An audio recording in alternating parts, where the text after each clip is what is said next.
need more than one episode for this stuff, but this will be a good intro. Yeah. And I think we're pushing live now. So we'll be on Odyssey, D-Live, YouTube, and Facebook. So that's good. Looks like we're up, guys. Wonderful. Really excited for today. So let's go ahead and kick in the show. I will go ahead and hit record and fire this bad boy up. Wonderful. Sure, I have all my ducks in a row. Boom, boom. Okay. So, Mike, should we do a gallery view since we don't have live faces? Would that animate it more? But usually the voice is talking just takes over the screen. Yeah, sure. Might be a little more feeling alive that way. Okay. Because okay, I'm gonna hit Juan record. And FPV will be primarily talking. And Juan, can you hear me okay? Welcome and thank you so much for being with us. Thank you. Yeah, I can hear you. Do you hear me? Yeah, I hear you. Okay, awesome. Yeah, and if you guys, good. Are you guys gonna have anything to share too? Any pictures or video or anything to screen share? I have a little bit of stuff if it's brought up and relevant to our conversation. Wonderful. Okay, I just made it so everybody can share their screen, so that'll be good. Okay, I'll hit record. And Juan, you are a familiar voice in our household here because I have your videos often going in the background. So I feel like I know you guys already.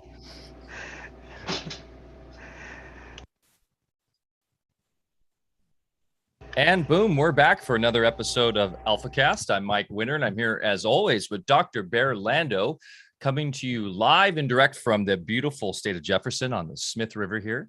Fall is in full effect. We have had about a week and a half of straight rain. It's been wonderful. I heard Tahoe got 40 inches of snow, and fire season is definitely over.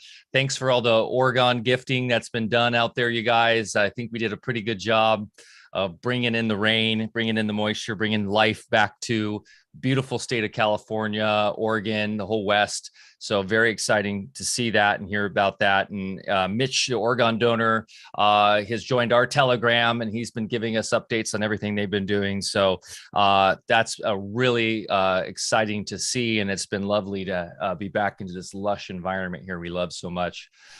If you are interested in joining us in our online community, please check out our Telegram at t.me/Alfa Vedic, or you can join us on Discord at alfavedic.com/Discord.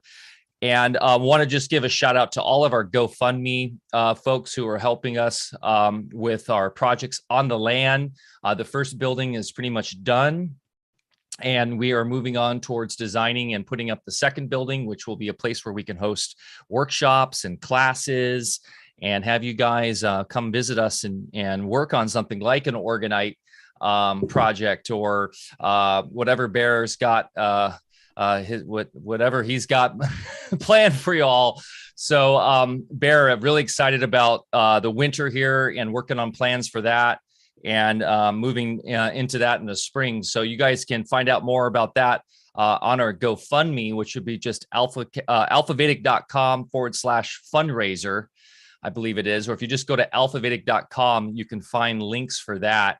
And thanks again, everybody who has donated. You can go to the GoFundMe and see updates. I've been doing some updates so you can see the building that's been put up so far and where that's kind of going right now. So thanks again, everybody. Really excited about where this year has gone. And it's hard to believe we only have 2 more months left pretty much of 2021. Wild how fast it's flown by. So, but today is going to be one of probably the highlights of the year for me, and I'm sure for Bear as well. We are so blessed to have FPV Angel on and One Conscious on today to dive deep into the real science of the construct of our reality. When Bear and I started this podcast, really our focus was on touching into the real sciences and navigating through the convolution of the materialism that seems to dominate the reality right now, and really kind of breaking through that mold so that we can bring to our audience real science and spirit science and navigate through all these wonderful topics like we have. And we really are honored to have FPV Angel and One Conscious on today, because this is exactly what they do in a very, very detailed manner on their YouTube and on their channels. And hopefully we can really bring them to our audience in a way that is impactful and easy to understand. So that is going to be our goal today. Bear, it looks like we might have lost FPV. Oh, here he is. He's back. Okay, so on this episode, FPV Angel will lead us on a mind-bending decoding expedition to discern the true nature of our planetary home. The reviews are in, and the rapidly growing Alfacast community agrees that our eclectic venue of exceptional guests and in-house discussions continues to deliver content that is both expansive and relevant. And this week's episode is no exception. As I was saying, FPV Angel represents an international group of brilliant investigative researchers decoding the true reality of the realm that we call home. Through the most advanced research the world has ever seen, FPV Angel will present what they term the Angelic Particle Matrix. Quote, "We call our model the Angelic Particle Matrix, which reveals the Creator's glory." The decodings include scriptures, the Nazca Lines, a book of Enoch, sacred geometry, petro, hieroglyphs, colosseums, pyramids, angels, sun halos, lunar waves, quakes, and volcanoes. Today, our discussion will highlight what the luminaries are and how they work, the Walter Russell cosmogony, and the 400-year resets responsible for all the historical destruction via tsunamis and mudfloods, etc. All findings are cross-referenced with real-world data, history, holy books, and prophecies. FPV Angel states, quote, "We are not affiliated with any other group, community, entity, world map, or model, as we work on our own map and model without any external influence, which we have been proving over time." Very, very awesome. Syncretism at its finest. Bear Lando, how are you today? I'm doing great. And yeah, a little progress report here. We're finishing up the lab, and my goal here is to make chemistry in both qualitative and quantitative sense. In other words, complete chemistry, what they used to call alchemy, available at university instead of the purely mechanistic oriented chemistry that I had to endure, when I went through my studies. So we'll be doing that here. And this episode, every week, Mike, I say, geez, we couldn't possibly have a better guest on. and I think this week we're going to raise the bar yet again. And I'm just in awe of the work that FPV Angel and One Conscious has done, and other people that's collude with them, in their research. Early on in my career, in my studies, it rapidly became apparent to me, because I was in medicine, that you really can't find cause within its effects.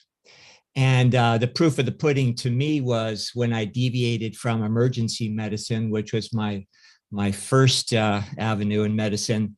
You really didn't understand how to make the body work, our role, our consciousness in maintaining health. And, and also that when you went into just general care, treating chronic degenerative disease in a sort, that people just kept getting sicker. So I jumped in with both feet into alternative medicines. And Oriental medicine, Ayurvedic, and so forth, really started putting some of the pieces together for me. And the proof in there in clinical medicine, it actually worked a lot better. But, there's still a big gap, because I was dependent on a lot of ancient teachings, metaphors from different cultures. and just things that it's hard for the Western mind to wrap their mind around, but still it was more of a practical endeavor and it worked, so I was okay. But my research then led me to people like Steiner and Wilhelm Reich and sacred geometry, but the pieces really fell together when I found Walter Russell. And with you guys, by the way, I was already a confirmed globe, as we're told, skeptic, and I'll just kind of label myself that way.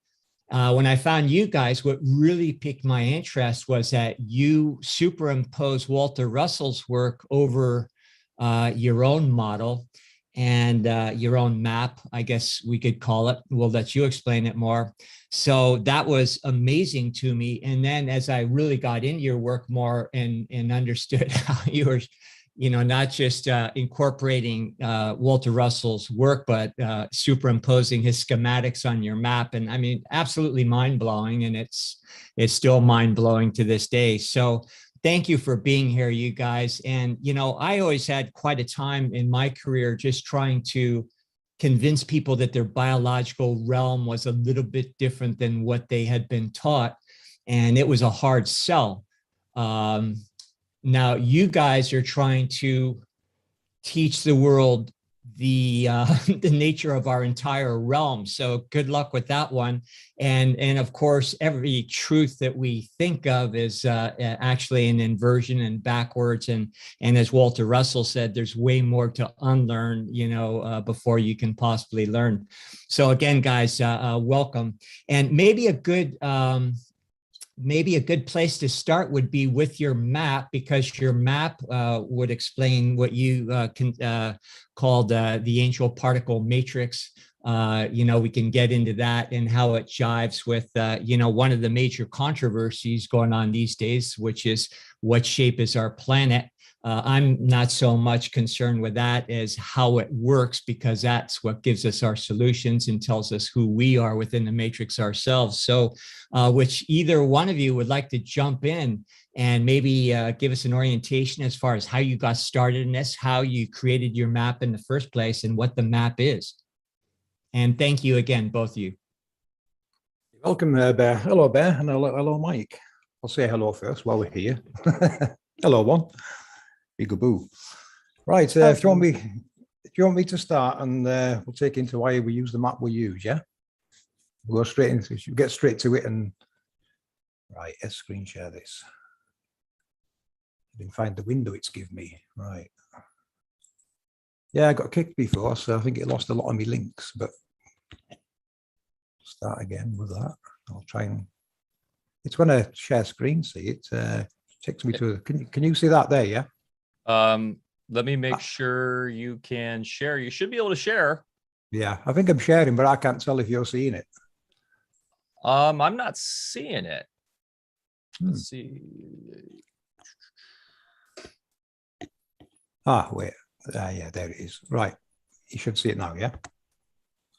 Yes. Right. So there you go. You can see two different versions of maps here, yeah? So when you come to flat Earth, guys, what you're going to find is the map on the left is what's getting presented as the flat Earth map.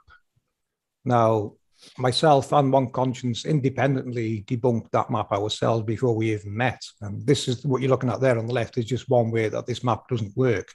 Because what they've done with this map on the left is basically rolled it up from the bottom of the globe to force the south around the outside. And that creates this problem here, as you can see with the Southern Star constellations. So people in Australia, people in South America, and people South Africa, they're all looking different directions, yet they're all seeing the same constellations. So that was a big no-no for me. It doesn't work. There's lots of ways you can debunk this. But I call that the mainstream push map and model. I don't care what other people say. This is what we can prove, and it's too easy to debunk. On the right is the map that we use, which is the Mercator map. It's the UTM, the transverse Mercator map. Now, if you compare it to time and date, they use the exact same map from international date line to international date line. Them luminaries match perfectly what is taking place over that map and grid. And as you can see, looking south from Australia, South Africa, and South America, they would all see the same constellations, which is what happens in reality. So that shows us this map is correct. But, there's lots of ways we can prove this is correct. Now, this map on the right, the way this one's been done to the one on the left, the one on the right has been rolled out. Well, it's been opened, cut at the, I'll show you how they did it with the globe. What they've done is taken this map, which was obviously bigger at some point in time, cut it where the international date lines are, which is if you look down the sides of Antarctica, you can see the clear cut. Then they wrap it around the ball to create the globe. That causes the distortions you see in the north and south on the globe model. But this is what it looks like if you would open it back up to a true flat Earth map. Does that make sense so far? Yep. Yeah. Yes. Yeah. Right. So this now causes a problem with shipping and air, which is what World War II was all about. It was about taking control of the perimeters of this map so you never get across these international date lines. Because there is a beyond the international date lines, as you can see, that this, I'll just flick to a different video a sec. I wonder if it'll stay with me if I just click the video on it to watch. Right. Can you see this video it's sharing here? Uh-huh. The one with the compass on? Yep. Yeah, great. Right. So I made this video just to show you. I'll leave it muted, but we can talk through it. Now, this group of people here took a flight from Alaska going west to where they assumed was supposed to be Northeast Russia. If it was a globe, it would be Northeast Russia, wouldn't it? But look at the compass, guys. That is not Northeast Russia. The compass would be like this for Northeast Russia. Remember, North's over there. So they would be here, and the compass should be pointing in this direction. As you can see, it clearly isn't. So what it's meaning, they've gone beyond the international date line or thereabouts, and this land is not Northeast Russia. This land is some land out in the west that they're claiming is Russia. Like we say, the international date lines are fake. World War II was all about securing the perimeters with Pearl Harbor, Japan, Korea, Vietnam, and what looks like it's going to be New Zealand and Australia, what's currently going on there. Now, this is also where Amelia Earhart she wanted to make a new world map, and she flew across here. If you can see me mouse, she flew across this flight and vanished over here somewhere. Now, you would not cross there and arrive in Hawaii, which was the planned route. You can't do it in the real world. You go east, you're going to keep going east. You would need a globe for it to wrap round and meet west. It doesn't exist. So she was probably taken out so she didn't discover what was in that direction. Because remember, at the end of the day, we're here to prove what this world is and how it works. Now, what they've done with these date lines, they've hidden where the luminaries are coming from in the east and where they're going to in the west. That's why they created the international date lines. Now, what they're doing with aircraft, I'll show you on this map. What they're doing with aircraft and shipping, the data has actually been flipped to appear to be crossing the international date lines and coming back in this side of the world and vice versa. On the real world, they can't do it. They are actually taking flights that come up over Greenland and come down in this direction here. We've caught them doing it on flight radar. I'll just find that. This one will do. Right. So if you can see here, this is where the date line would be, right? Down the center of there. So that's Alaska, that's Northeast Russia. Now here's a flight where, according to the flight, there was a lady pregnant on board and they had to make an emergency landing. So they flew there. Well, I think it was destined for there and they actually landed in Alaska. Now Alaska's actually further away than this site, which doesn't make sense, does it? Why would they go up there when this would actually be closer? But remember, this data has been flipped to appear to be crossing this path. What's really happening is this. They have to do this to cross the map. Mm. That's why they're getting caught making emergency landings in Alaska. They have to go around this way, remember, because they have to fake they're going on the globe and they can't. So they have to use hidden flight routes. Now, we found these flight routes previously in, if you look here, here's one. Now, see, here's the date line. You see this data here. This is where the data is being flipped. You can see it's been manipulated here. Watch the avatar of this aircraft, and you'll see what I mean. Now, according to them, it's supposed to fly over there to get to that destination. Look where the aircraft's flying. I'll pause it there. Look, does that look like it's flying west to you? The data is being manipulated to appear to be going west, but obviously this controller got sloppy and didn't change the avatar's direction because it's actually flying that way, which in reality is the only way it can fly. So if you're lucky, you will find this data in some of their recordings. Now, a year or so ago, there was one of the Flat Earth channels who does follow the round maps, the pizza maps. And he had an email off a controller that used to be, he was a pilot and they became a controller. And over time, he realized that they were flipping the data of the aircraft. Now, he emailed this Flat Earth channel, but it didn't make sense to him what he was telling him because he's following the wrong map. So there was no need for any data to be flipped. It didn't make sense to that channel because he's looking at the wrong map. But if you go back to our map, you can see why they would have to flip it, can't you? Because you can't fly east to get to west and vice versa. They're opposite sides of the world. If you go west, you're not going to arrive in the east. So with this map, and it might be helpful too, do you have a version of this map where we could see the topography of the continents a little easier? Because it is kind of distorted with the top layer over. Yeah, if you go in my live stream and just type in map 1, map 2, map 3, or map 4, and it will give you a link to 4 maps that we use. There's this one, there's a color one, which does have topography in various shades of color, so you can see altitude and things. Yeah. These came off these maps came off series. He's called One Hippie on YouTube. He was giving us the maps to work with because we were overlaying. We'll get to the grid first. In fact, I'll tell you about the grid first because the grid's important and probably your viewers will be wondering what it is. Yeah, that'd be great.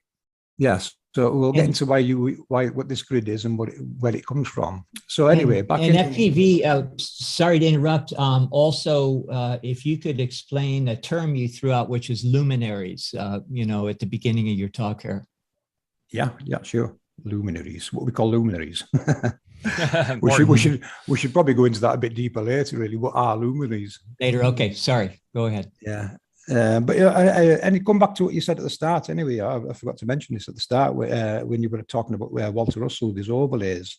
Well, it made sense to you there because Walter Russell's always maintained that this science was given to him by an angel. Now, I'm not sure how. You'll have to work out how yourself. How he come across this science, I have no idea. But this science is really the science of the angels, which is the technology we've been revealing in our research. And that's why it overlays so easily into our model. Because now he's explaining the workings, but he's not showing you the cause. No one's showing you the cause. But we know the cause, and we can put these effects back where they belong to the cause of these effects, which is these halos, which we'll get into as well. But anyway, let's get back to this map. Right, this grid you can see on screen. I decoded it from the Nazca Lines. When I started looking into flat Earth, I was already looking at things like this, sacred geometry. What does it all mean? It's everywhere. No one seems to understand what it relates to. Everyone's got different theories on it. I started looking at it. Forgive me again, FPV. Sorry, I don't like to interrupt, but those lines are the lines in Peru. Is that correct? Yes. The ones in Peru, South America, at the Nazca Lines. This is a grid you'll actually find there, and it's called the Sun Star of Peru. And there's actually 2 there, the Nazca Mandala and the Sun Star of Peru. Now, these are just 2 glyphs that you would find there. This is a class 1 geoglyph. It's very intelligently designed. Now, that is you'd have to look at my channel, What I did was I went on Google Earth. I was line tracing all the other Nazca lines, giving them different colors to show the different parts of connections of what I could recognize as mechanisms. I mean, what I found in the Nazca lines was there's lots of antennas. There's different types of antennas of great scale in those lines. So, years ago, I realized what I was looking at. I thought, wow, I'm looking at blueprints of something big here. This is the blueprints of something big. So then I started overlaying it on world maps. And like I said, we went through different types of maps until it started making sense, which was this map. Because on this map, we started, be able to line things up. Like, can you see my mouse here? Yes. Right, see that dot there? Hold on, let's put this full screen. You see that dot there on that grid? Mm-hmm. Do you think it's a coincidence that's where they're drilling the Kola borehole? Or this one here, where the German intercontinental deep drilling program is? And then you start looking at others, like this one here. It goes to Riyadh instead of Saudi Arabia. This one here, Madagascar. There's a volcano below there. Above there, sorry. So, you start looking at this, you Gulf of Mexico. These are where your tornadoes are coming from. So it started making more and more sense as we started looking at it, and all the various avenues of research we went down to try and get to the bottom of, what is this? How does it work? So this here, to us, is a very large blueprint of the construct within the known map. Like I said, look, it goes beyond the known world. And of course, this would hide where the luminaries come from and go to. Now, this is where scriptures come into it, because in scriptures, it mentions gates in the north, south, east, and west. Is that a coincidence that this matches scriptural descriptions of where the gates are in a holy book? And not only that, portals mentioned in the book of Enoch, same areas. In fact, when you look at the book of Enoch, he mentions the angles that they are to one another. So the book of Enoch is referenced these exact same angles of the portals, which a portal's a gate, it decodes as a gate. So it's the same thing, it's a gate. So these are gates, and now gates you'd have to put into an electrical term. You know, we're looking at, this is a construct, we're looking at technology. My research years ago told me, you know, that was my original questions to myself. Okay, if mainstream are lying, they're not planets and rocks in space, what are they? You know, what's putting that in the sky and making it move across there?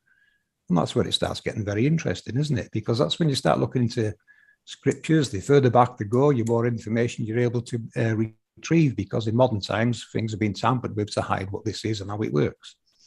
Because what we realized was your holy books, prophecies, glyphs, all these amazing places in the world that people are scratching their heads looking at, they're there to remind you what this world is and how it works. Because once we decoded this, we were able to start decoding different countries' sacred geometry. There's books. You know, we haven't put all that out yet. It might upset some people, it probably will. But do you want the truth of what this world is, or do you want fairy stories? You know, because what you're looking at, okay, yes, there's a creator. What they've done to people, to mankind, they give you God, which your holy books tells you is light. So that's an electrical process, light. That's what's in this world, lots of light. And you'll find this in Walter Russell's work. There's only light. So we've got light particles in this world that you can manipulate. And this construct is doing exactly that. It can manipulate this matter into coherent form and utilize it into electrical processes. So it's harvesting from the ether, basically, this construct, how it works. So you've got God, which is light, they've give you to believe in, which gives them the chance to hide the creator and their glory, which is what you're looking at right here. This was created by someone. We don't know who he was. You know, we don't have a clue who the creator is. We just know someone created this. This is not man-made. It's too big. It's not our scale of technology.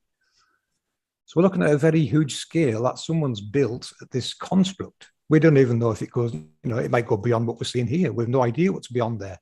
You know, all we can do is work with the data therein and look at scriptures and things to piece this together and see, well, yeah, they've cut the date lines that hides what's in them directions. And the treaties in the north and south hide exploration for what's in those directions. So we're basically being boxed in from exploring what this construct really is and what's all around us.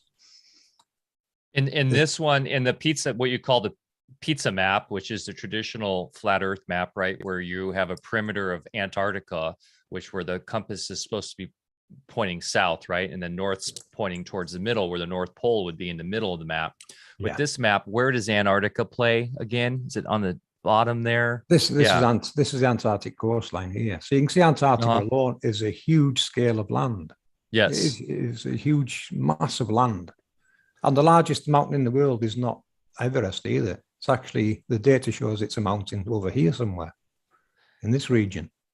And so with the idea with the kind of traditional flat earth map is the idea that you can't pass the Antarctica barrier, right? But with this, it's like more like if you're trying to go east or west beyond the known realm as it is right now, there's some sort of technological interference or something that stops people from doing that, not a landmass.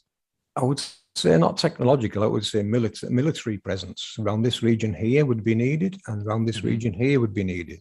So literally something from the cabal or one world order, or whatever you want to call it, that's aware of this, that is... Well, the location should tell you who's actually patrolling there. And they probably tell you they're looking for pirates. No, they're just making sure people don't cross this direction by accident, because people crossing here are going to assume they're going to arrive over this side of the world and vice versa. I wonder if Jules Verne knew about this. Got to go back and read those books. The book circumvents with the balloon, you know. Yeah, that is fascinating. And we know there's been lots of pilots that have seemed to be coming out and whistleblowing about a lot of the anomalies and what they're taught. I do have a moderator. One of my moderators, he does have a private jet, and his pilot flew him from Alaska to where he thought was going to Russia. Now, this wasn't that long ago, and I don't think he fully realized our work, what it meant with the datelines, because it shocked him what happened. He flew across there. He was intercepted by US warplanes and ordered to fly east to get to Russia. Interesting. Okay. So they had to fly that way to get there. And then it happened again. They went again. They were intercepted again. US warplanes ordered to fly that way, or there will be, some kind of action will be taken against them. Obviously, shot down or something. And that's when he mentioned it to me. He said, "What's going on over here?" So I thought he understood the model, and obviously he hasn't listened to this part of it where you're not going east. You're not flying that way to get east. So he's been intercepted twice and chased away from that area, which is basically what happened to that flight with them people flying to where they thought was Russia. They were scared. They scared them and threatened them like they might go missing. They don't want you to go there because it's a bit of a giveaway. The map, the GPS might show you're over here, but your compass is clearly showing you're not. And sooner or later, people are going to figure that out. So they're trying to scare people off going in that direction, aren't they? Yeah. So, does that make sense? Yeah. So that land there that they said is Russia is not Russia. It is new land that's got a name. I won't mention the name. I'll let you guys find it if you like. It's on old maps, but it does exist over there on old maps, and it's not Northeast Russia. So that's what they've done. The East and West are full of, really we need full exploration in all directions. From our perspective, I would go east because New Zealand is the closest landmass to this location here, which is where we think these would be located. Maybe that's where all the dead, quote unquote, supposed dead celebrities are. Shambhala off the map. Yeah, well, yeah. Once they go across there or there, they're outside of the known world, aren't they? So we need to get rocket packs or something and start flying out that way. That's exciting right now. We're going to be having technology that's soon going to allow people to travel easier. It seems to. It's going to get interesting. And also the idea of remote viewing. If people have become more aware of this, start remote viewing out that way, because I know there are people like trying to remote view Antarctica and stuff, but if they're coming from a place of the traditional flat earth or traditional globe model, I think that's blocking their ability to really see. And it would be interesting to know if the military has technology to even block remote viewing. And maybe that's why they were so focused on it in the 80s and 70s. But as you can see, my mind is blowing up right now. So it really gives a different geopolitical spin on things as far as, what world wars and everything are really about as far as competition for the control of this technology, perhaps. Well, it shows you really who's working together, doesn't it? The common denominators in this is a space agency or attachments to nuclear energy and particle accelerators. If they're involved in any or all three of those, they're working together. We could have world wars, yet these people up in space allegedly all get on fine, floating about on their harnesses and whatnot. So it's a charade, and it's falling apart for them at every level. Not just from our angle. You look at you guys have had lots of conversations of subjects not even anything to do with this, and you can see it's all falling apart for them. They're being exposed at every level, not just the science levels, not just what Flat Earth and our research is revealing, but the legal system. It's actually illegal what they've done. The whole legal system is actually illegal. There's lots of avenues you can end up with going down there, but what we do is we focus on this. This is the most important thing, I think, for humanity to realize. Where do we live? What is it? How does it work? So that's where we're at. We're trying to put this together and show you how it works. And I think I was just going to say, I think most important, just like Walter Russell explained, this is a thought-based universe. And if this is what I believe a giant toroidal field on a technological level, if you could think of it that way, maybe the firmament firmament being part of that toroidal field, you know, creating the upper atmosphere, whatever we want to think about it. But then our creative potential, as far as our thoughts having, you know, real creative consequences. And I think that's what they really want to keep us from, as far as having us have the ability to interface with this construct. Yeah, we know nothing about this place yet. You know, we're still learning. We're all learning. Everyone's learning. Some quicker than others, but it doesn't matter. You know, because we've been explaining this for years, and it is a big picture that's getting bigger and bigger all the time. The more we, you know, the more content we put out, the bigger that picture just got, or another piece just got added. And you know, like you say, you know, Walter Russell's science, it fits in with this. You know, there's your equator there. You know, that's a very important thing. And then you get your north and south. You know, this is where you've seen us overlay Walter's motor here. You know, this could be powered the same as Walter's motor, but on this scale. Walter's motor will work at any scale. That's why I thought, you know, does it derive from this? And we also decoded the same type motor design in the pyramids. And I've seen Brian Foster show the same features in a building somewhere in Peru. And I've recently noticed that the Native Americans have got a very similar design in one of their paintings. So these designs, you know, they show you how to harness from the ether. That's what it is, you know, the Walter's motor, he called it an optical motor, and it uses the light spectrum. It manipulates the light spectrum into compressing, and the compression and expansion cycles. And if you look at some of Walter's work, he shows you one cycle of electricity, basically, one ball of electric. He called it 1 unit, you know, and that's what it's doing. It's manipulating 1 unit and showing it you, and it'll bring it into view, and then it'll fade it away into oblivion again. You know, this is compression and expansion cycles.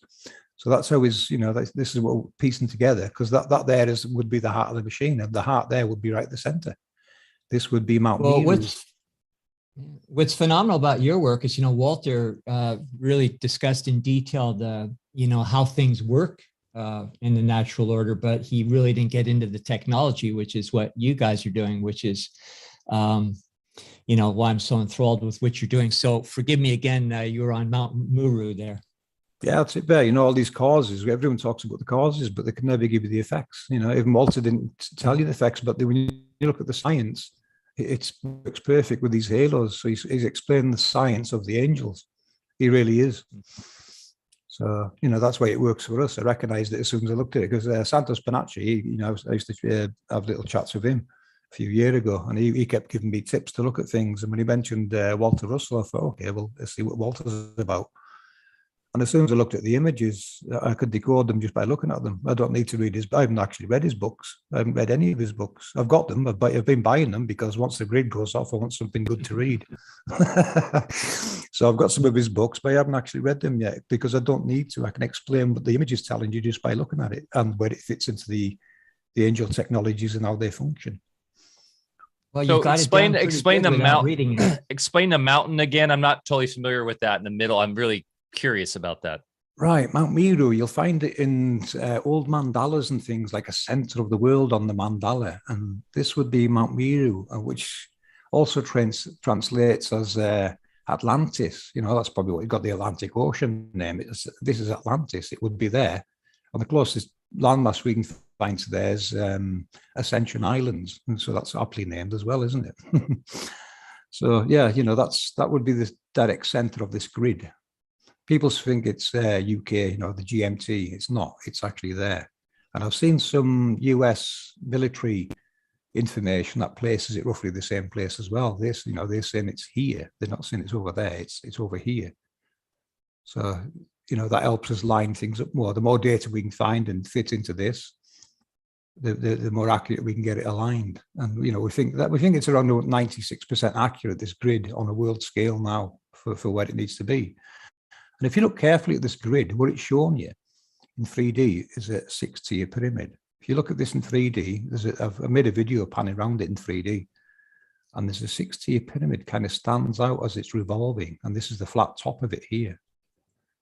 And these would be its corners.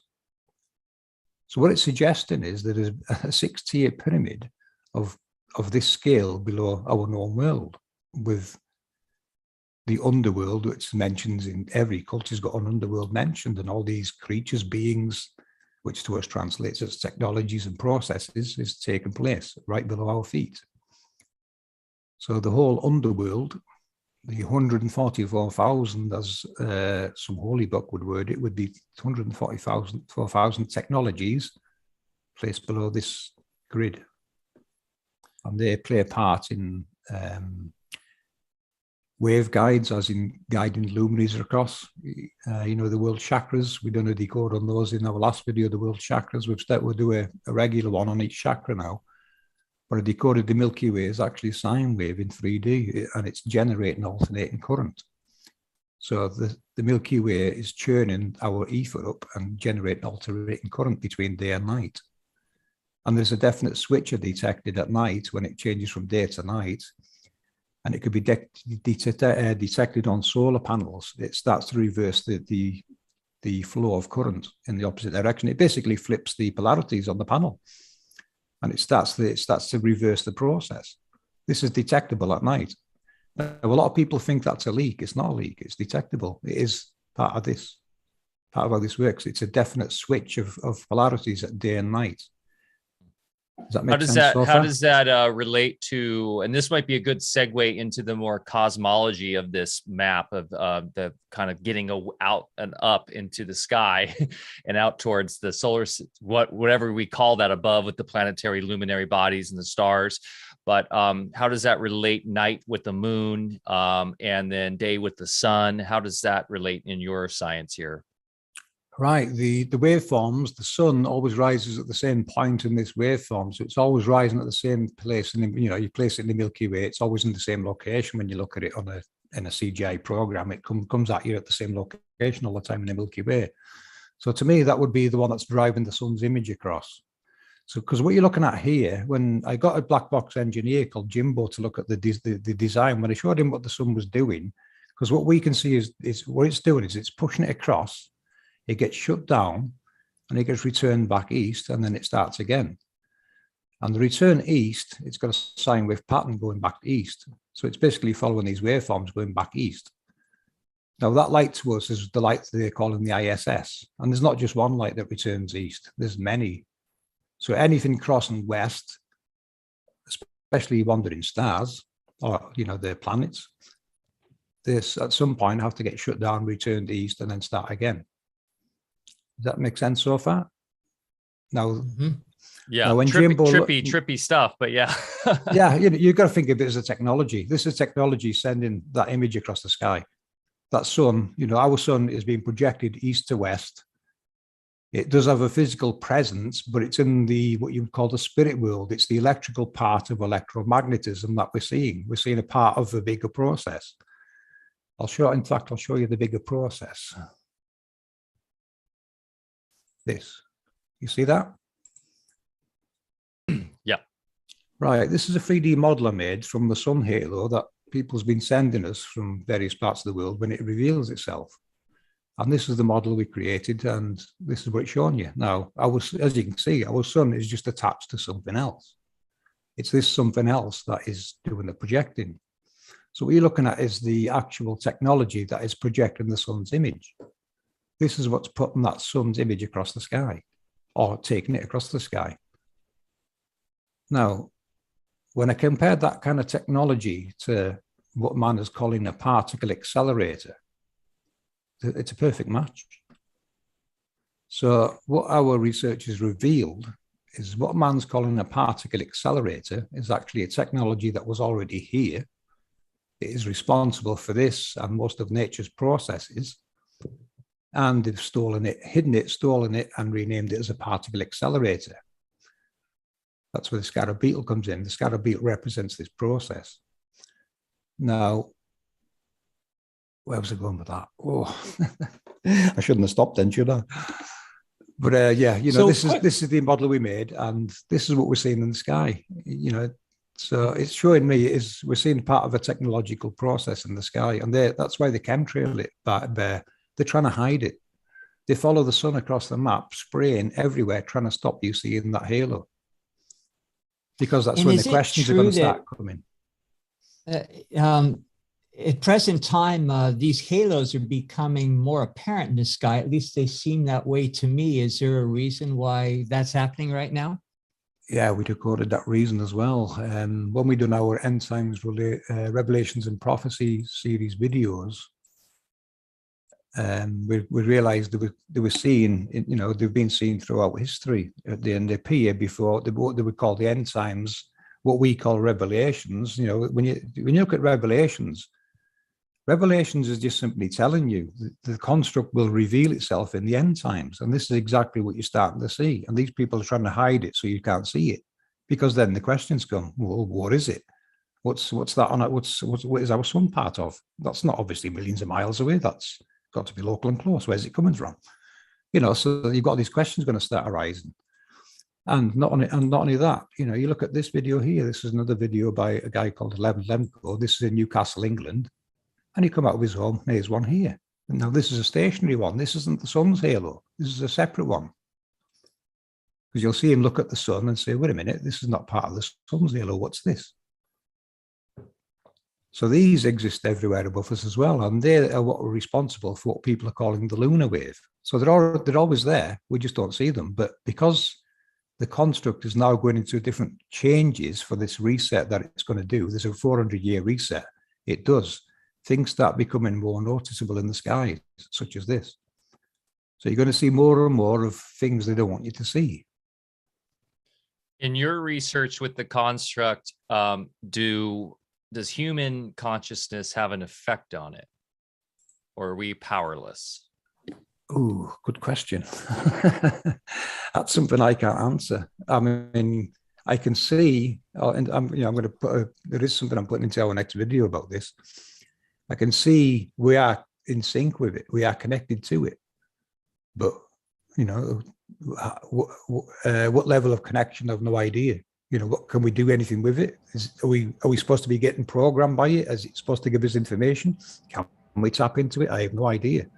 You know, that's I asked because there's obviously a grand design here, and it seems like the grand design when we look at the ancient texts, and it's all about the love, right? Love and consciousness. And it seems like it's here as a benevolent design. So it would make sense to me that there would be an interaction once the whole point of us is to get higher and awake. And that's what the angels like. I listen to a lot of stuff with Archangel Michael, whether these are real readings or not, but it's all about, you know, consciousness rising to the occasion right now. And when people hear end times, a lot of feeling of dread comes about. That was another question I was going to have. What's your perspective on quote unquote end times? Does that just mean the cycle's ending, right? And we have a new cycle starting. And just curious of what your thoughts are in terms of that, because I always try to bring the positive and uplifting message on this channel. And it can easily get dark when we're talking about end times and a construct that's deciding our future. Yeah, I understand what you mean. Yeah, no worries. But yeah, I mean, you got to laugh. You know, we're lucky to be human. You got to have a sense of humor to get through this. You know, I'll find a bit of humor, some music. You'll get by fine. You enjoy yourself. You know. Well, you know what? You know what's funny, FPV, and this is what I was thinking about last night because I was watching some comedy stuff last night. Norm Macdonald's one of my favorite comedians of all time, and he recently passed. So I was watching some old episodes of him, and I was thinking, I'm like, comedy, right? The notion of comedy. When you think of like the higher angelic realms and or like going back to source, is comedy there. And maybe that is one of the defining elements of being here and why we come here is to engage with comedy, because comedy is the polarity. It's got a little bit of darkness. It's got the light. It's very human, right? It's like very into our consciousness is comedy. I don't know of any other animal that's telling jokes or enjoying comedy. So there's something about the energetics of comedy and why we appreciate it so much, and why the Greeks had the comedies and the tragedies, right? That was like the story structure. I was kind of spinning off into this idea last night. So I agree, man. We got to laugh at it. We got to embrace the comedy, because that's what really makes us human. Yeah. You know, it is a serious subject. It's both amazing and terrifying in the same sentence, what you're looking at. You know, that going back to the end times, you know, the end of it is the end of a cycle. This realm runs on cycles. And we've been able to trace this back. It happens every 400 years. And these people have been taking advantage of this cycle. You know, they can rewrite history after every reset because the changes that happen during this reset, not just humans, but most species, there's changes happen. There's memory loss. There's all kinds of problems. You know, if you look at our end times revelations and prophecy, 400 year reset videos, you look at some of the things that we found in history in those videos, and, you know, beings being changed, you know, into other types of being. You know, you got someone standing there like a human, but they've got animal parts instead of arms. There's all these changes have been depicted throughout history, and from what we can see, it's these resets that cause it. So, you know, everyone thinks they've got control of the faculties and everything. No, this realm plays a bigger part in what's in you than you could possibly imagine. And this construct actually explains beautifully the Tartaria concept, because one of the things that's always challenged me with the reset, the mud flood, and all that stuff is then how come in my family lineage there's no historical you know, precedence of when that happened, supposedly a couple hundred years ago. But if we are in a construct that can change the entire framework of reality, then that would explain why history can be rewritten and books can be rewritten, and the whole kind of substrate of what we consider history can change on a dime. It can, yes. And it also explains the why. Why would they do it? Why would you lie about the shape of the world? Why would you lie about history? Why would you cook the holy books and try and change what the meanings are? Why would you convert technologies into human characters in a book? Why would you personify the creator's glory into people, which makes it very easy to hide what it is teaching you? Because these books only exist to teach you what this world is and how it works. It's nothing to do with worship. Reality is not a religion. Reality is just the truth. These books are there to tell you the truth, what this world is and how it works, and that it's got reset cycles that you need to be aware of. So it's basically a user's manual to the construct. That's what it should be. And these books also describe in the same kind of metaphors exactly how the human body works, and it would instruct us precisely how to take care of it, what the cells of our body need. And when I look under a microscope, it's no different than looking up at the nighttime sky. And that old saying, as above, so below, I understand that has different meaning yet again within this construct, because we're talking about perhaps the technology existing on the subplane that's projecting this in the first place. But it also means, I believe, that, you know, we are resonant fractals of the whole construct ourselves, which brings greater meaning to that old saying, you know yourself and you'll know the universe. So I think the answers to everything are right under our nose. And what I'm looking at your work there, you can apply directly to the body. And that's, in fact, you know, what I've endeavored to do for many years. Yes, you can, Bear, because, you know, I've been looking at the same. I mean, I'm no medical doctor, but I can see the science we're using today looks quite primitive to what we could be using. But that's probably by design. You know, these people don't want us to have a long lifespan. They don't want you to be awake. They don't want you to be out there exploring and realizing what your world is. They want you to believe what they tell you. They're trying to program you. You know, there's nothing to look out there. It's all been found. You have to be an astronaut now to go and explore. No, you don't. What a load of rubbish. This world this world still remains unexplored, apart from them doing it in all directions. Yeah, and this makes sense why they're pushing the virtual reality, so they can really trap, you know, consciousness into that kind of digital framework, so that it will put people into exploring a fake simulacrum versus the real technological construct, which is right out our window.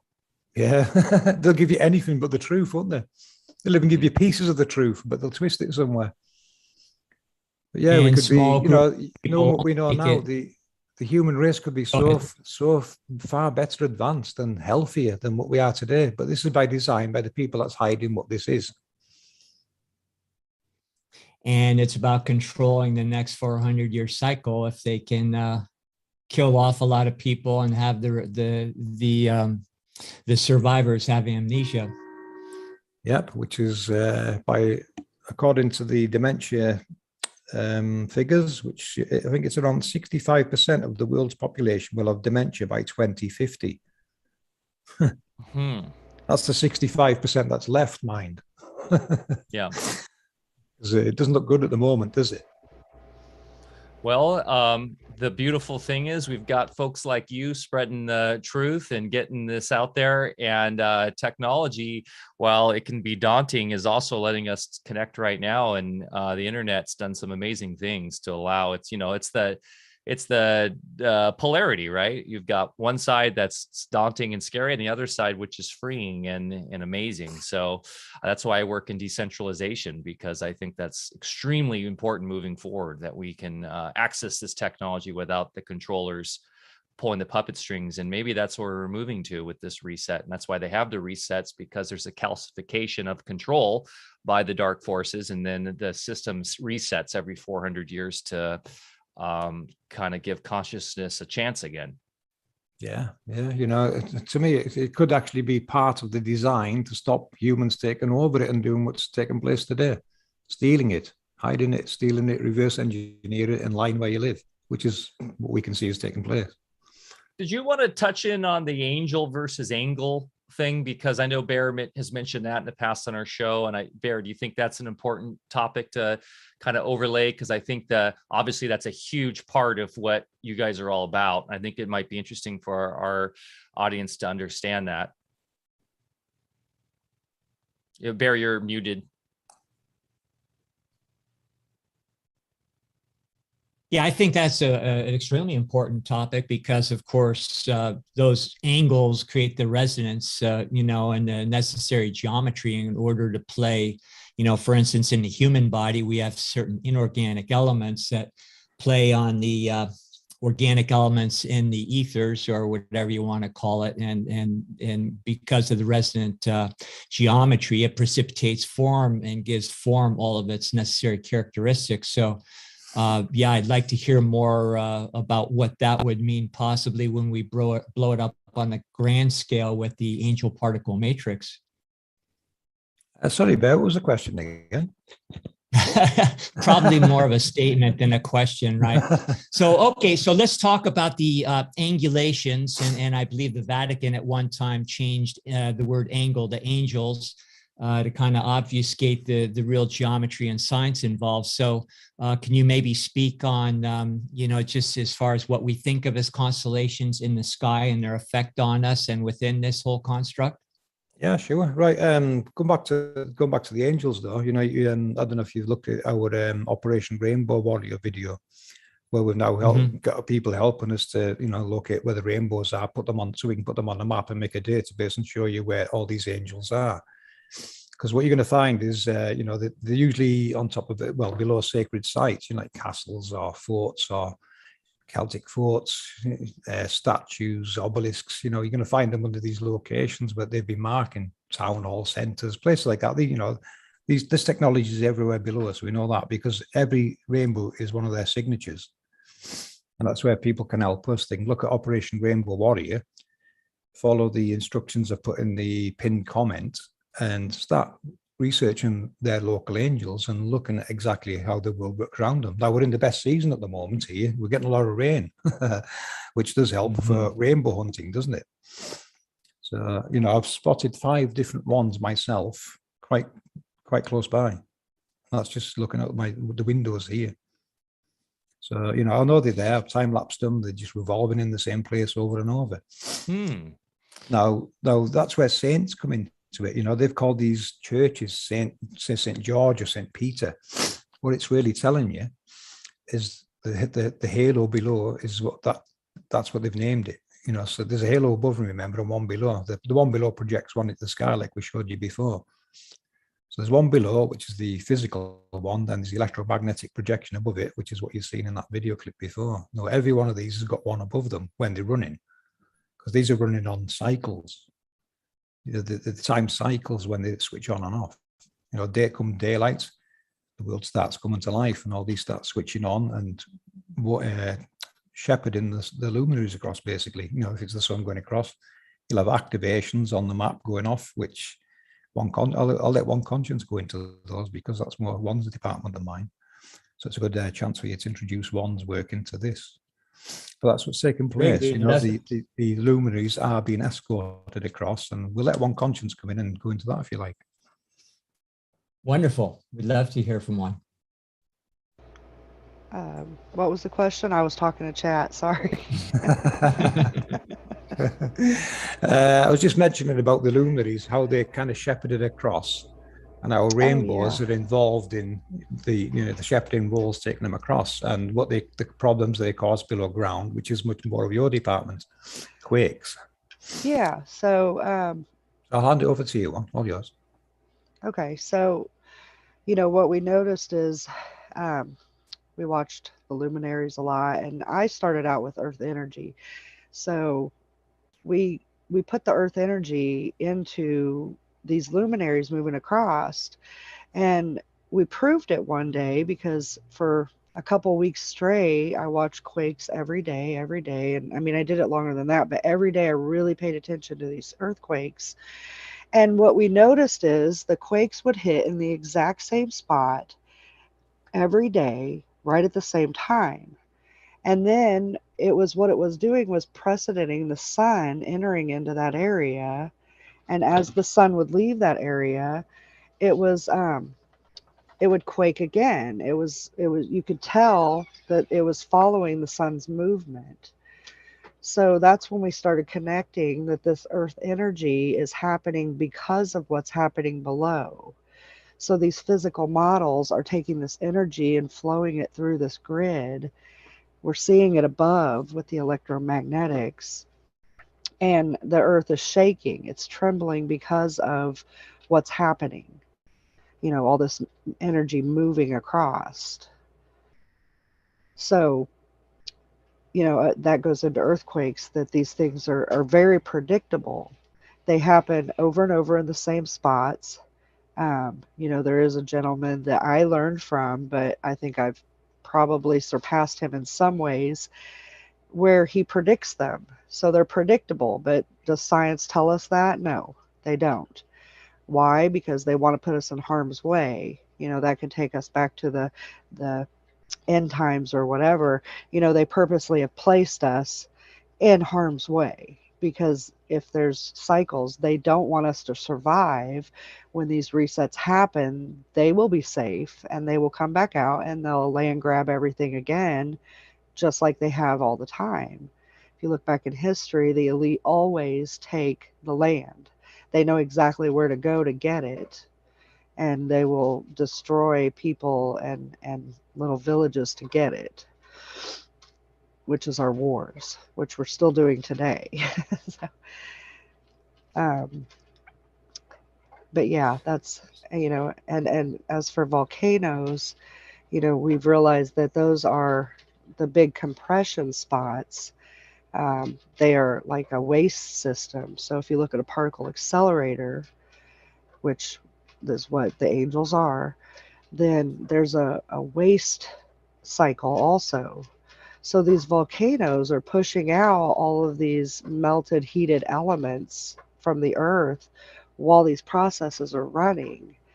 And, I placed particle accelerators across the map, and volcanoes fall on the edge of these areas. So that's how we realized that this is a waste system. It's also recycled into new land, because nothing is wasted in Earth. So yeah, the earthquakes are just these processes. That's why they're timed. They'll happen over and over in the same spots. And there's been some intense volcanic activity off the coast of Africa recently. And of course, there's speculation that a lot of these earthquakes and volcanic activity is having a little bit of help from certain people that are trying to create destruction. Can you speak on that a little bit? Yeah, I mean, so they're messing with this earth energy, I think. The fracking that they do, they're digging down into these different areas. They have these underground labs, which I went into one of them in our last video, the one in Antarctica. And, these things are massive. So they say they built these things, but I mean, my gosh, how? How did they build these underground labs? They're huge and they're really far down. And when they say they can't even drill that far down, but yet they have these things placed 8, 9, 10 miles down into the earth, some of them. And I think that they're manipulating, they're trying to manipulate these, and what effect that'll have on our world, I don't know. But I am sure that it's intensifying activity and energy, as well as possibly changing certain frequencies of our world that may be affecting us. And that's why things have gotten so terrible with humans and our behavior and how we relate to each other. And a lot of people just don't care. They just don't care, and they're sick. And the sickness is unreal. How many times back in the day did you hear about children having cancer, and now we have entire hospitals dedicated to children having cancer, and babies being born with heart defects for no reason. And that's a personal one for me. But babies being born with heart problems, congestive heart failure and stuff like that, to where they require surgery. How that's all started happening so much lately. And I know several babies that were born that way. For what reason? There's no reason other than that I can think of, the foods that were being fed and the frequencies that they're putting through our earth. These power grids are very harmful to us and our bodies. And yeah, man. they run one, it. I speak a lot, about my experience in medicine, just in my short medical career, which is 40 some odd years. Things that were once rare or even non-existent are now epidemic. And, the reasons are right under our face, and they're, contrived as far as how these changes are being manipulated against us. So, sorry, go ahead. I just wanted to comment. No, that's okay. I agree. And I'm a firm believer that, we are energy and vibration. So this stuff is going to affect us. It's going to affect our health. The power grid runs at around 60 hertz. That alone would allow disease and illness to grow, and it allows our bodies to grow these things. So, and then somebody wrote in chat, vaccines. Yes, vaccines. I mean, they're, if you read the ingredients of those things, that's very harmful to us. They put mercury in it. We know mercury poisons us. And, I worked at a GMO factory, and the conditions of that were just unbelievable. And those are the foods that we consume, and we may not even realize we're consuming them. They did corn there, so anything that has corn in it or a corn product and we eat it, we are poisoning our body with everything that they've put into these foods. But all that is a different rant, I think. So yeah, Walter Russell describes how we're, the natural cyclic changes are actually jumping octaves. And I'm really convinced that the octaves that are, we're, maybe naturally, I don't want to say evolving into, but ascending into, would greatly change our consciousness. But there's a little bit of responsibility there. And I think, they're doing two things simultaneously. They're trying to prevent us from benefiting from the normal consciousness shift that would elevate our perspective. And at the same time, it's really changing the concept of time. So if they can seduce us into their own matrix, then those thought patterns are going to manifest that much quicker. And I think that's what the end times actually mean, literally the end of the concept of time. So that can be a benefit for those of us that are ready for it, but it also, means you better get control of your internal processes, your thoughts, and clean up any toxic emotions, because you don't want those jumping into the matrix instantly.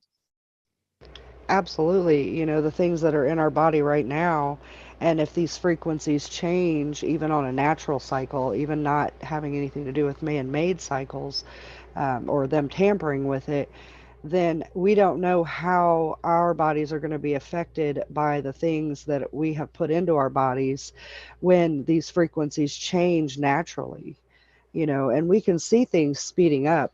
We can see it in all the disasters in our world, the flooding, all this stuff has intensified over the last few years. And you know, it's all part of this cycle is what we're seeing, just like the mud floods. You know, we're going to hit this grand solar minimum, and things might freeze over, and then when that melts, we're going to have all these floods. That is going to wipe out certain areas by a natural occurrence, but we've been placed in these areas, you know, just like all these towns built by these massive dams. You know, what happens if that freezes and then melts, and or the dams break and they wipe out entire towns? You know, we have been strategically placed where humans won't survive these events, and we haven't been educated to know these cycles, to know that we shouldn't be living here. Just like in Japan, you know, there's these ancient stones, they're called tsunami stones, and they actually tell the people of Japan not to build their homes or villages below a certain point. And yet they do, because they aren't educated, and they're thought, oh, this is just myth and this and that. And then look what happens when a tsunami comes along. It wipes out, you know, Fukushima and entire towns and villages, and people die because they weren't educated to believe these myths of the past that their ancestors tried to tell them, don't build down here, you know. And then we do anyway. So we're just not educated. That's the way they want it. So here's another tangent for you, but it was kind of opened the door with Fukushima there. What's the story on radiation? Is it a lethal, ionizing, detrimental effect, or is it really not what we're told it is? Well, I think I'll let FPV talk about that one, because he, you know, he saw a video that educated him and us on radiation. So I'm going to let him take over on that particular point. Yeah, and I didn't want to interrupt your flow there. It just came to mind, you know, with what you mentioned. Well, no, that's important though. Like, it's important that people know about radiation. So I'll let him discuss that point. You want that now? Yeah. About what causes certain conditions, yeah? Yeah, and the guy that ate the radiation. Yeah, Galen Windsor, he's probably the guy to look at. He shows you the nuclear hoax. This guy, you know, he worked in the industry from when it started, and he commissioned and decommissioned the nuclear power plants. And he actually used to swim in the pool and handle this material by hand, even putting it in his pockets. He's even got a video of him putting plutonium on his tongue. This stuff is not as harmful as they're telling you. It's all it is an energy source. It's all about energy. What they've done is store the energy markets. When you look at what's really going on, this reverse engineering takes over the whole energy market of the world. So yeah, you know, this guy, he swam in there. So it's, in fact, one conscience herself swims in a lake near her that the water from a nuclear plant is pumped into. No one's ever seems to have problems. Isn't that right, one? Now, here's another thing that we've worked out. The human condition known as flu is not caused by what they're telling you. It is caused by this technology and its seasonal switching. You are actually being radiated. You've been radiated from below and above during the seasonal switching of these technologies. So it is a condition of living here. It's not something you can cure. It's a condition of living here, and we're perfectly adapted to defeating it. Maybe when you're a bit older, you might need a little help, a little bit more vitamins and this, that, and the other. But to us, anyone with flu should be treated as someone that's got a little bit of mild radiation sickness. And the radiation is coming from the frequencies of these angel technologies.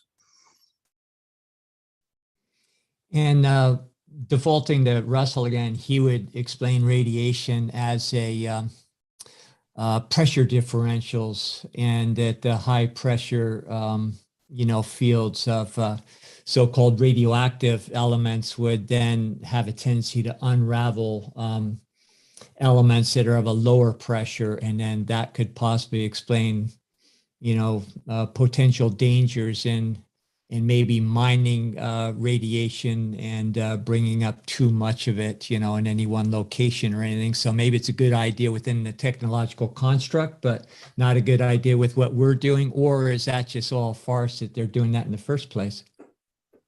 Yeah, it seems, what they're doing is basically scouring the world for where sites are and certain elements are created. Because once you know how these work and how they create the elements, because this is what they do, they compress elements into matter. They're taking the ether and compressing it into coherent matter. And, you know, this is where our elements are actually coming from. If people wonder where elements come from, they don't just appear from, well, actually they do appear from thin air, but now you know the process of what's bringing it from thin air. You really, you know, you've got the cause. It is this technology that's compressing things. A good example of this compression is a tornado or a water spout. This is these halos compressing, doing what they're doing. Now, with a tornado and water spout, you're only seeing half the picture. The same with a rainbow. You're only seeing half of the rainbow at ground level. When you go above it, you'll see the full rainbow, and it'll show you where it is. It's exactly where you see it.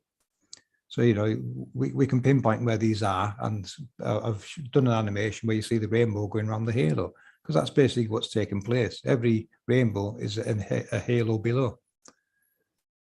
So, you know, it's not nonsense that we're talking. It's stuff you can go outside and prove to yourself. You can go and record these rainbows and time lapse them, and you'll see they just revolve in the same location over and over. You'll see them switching on, switching off, you name it. It's all there taking place right before your very eyes. These create what we call nature. All the winds is just pressure waves from these halos.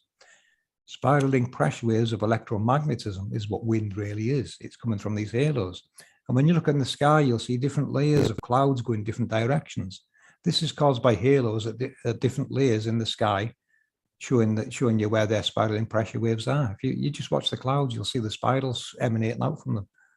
So, you know, the whole, what we're calling nature is created by them and manipulated by them right in front of your eyes. And we take it for granted. And, you know, this is going to blow people's minds. You're going to get hairs sticking up in the back of your neck when you start realizing what you're looking at.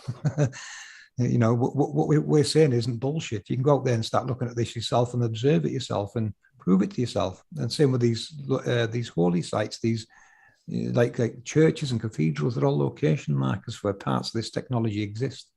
So they've been mapping it out using buildings and designs and things. You know, it's very, very sneakily how they did it. But before them, it was done before them, you know, before the Romans came, before we were invaded by Vikings and all the rest of it. The Celts were doing it. Everyone was mapping out where these were. And from what we can see, they knew how to harness this technology. They could, you know, they worked with electric. The pyramid decoder did, and there were 144,000 videos, shows us they perfectly understood electric. And the Pharaoh's pump system in there is what pumped the water in to create the Walter Russell type motor events of, you know, to harness the positive and negatives. No, it's not much difference to Walter's motor, the pyramid. So you can see where Walter's design come from, can't you? Mm-hmm. You know, Wilhelm Reich also went out and observed this, and he said there was entities, maybe that there were these angels that were controlling these weather effects in the clouds and everything, and then he was able to actually engage with them through his technology, which is interesting. And also photograph them with different infrared techniques. Yeah, and I've heard the pyramids are actually were created to also be the library of information. And if you know how to access them, you can go in and you can access that information still that we might have lost at the burning of the Library of Alexandria, but it's encoded in those pyramids, all this ancient information.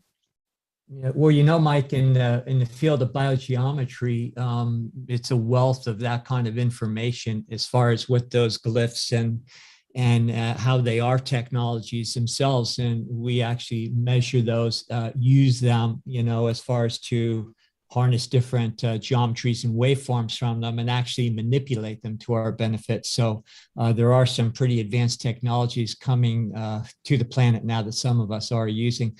And FPV and one, you know, just as I'll just throw this out there for the heck of it. I'm taking great interest in your schematics and starting. I have some things just right on the tip of my tongue. And so I'm playing with these diagrams and everything with biogeometry. So if I come up with anything interesting, which I think I already am, I'll keep you posted for what it's worth.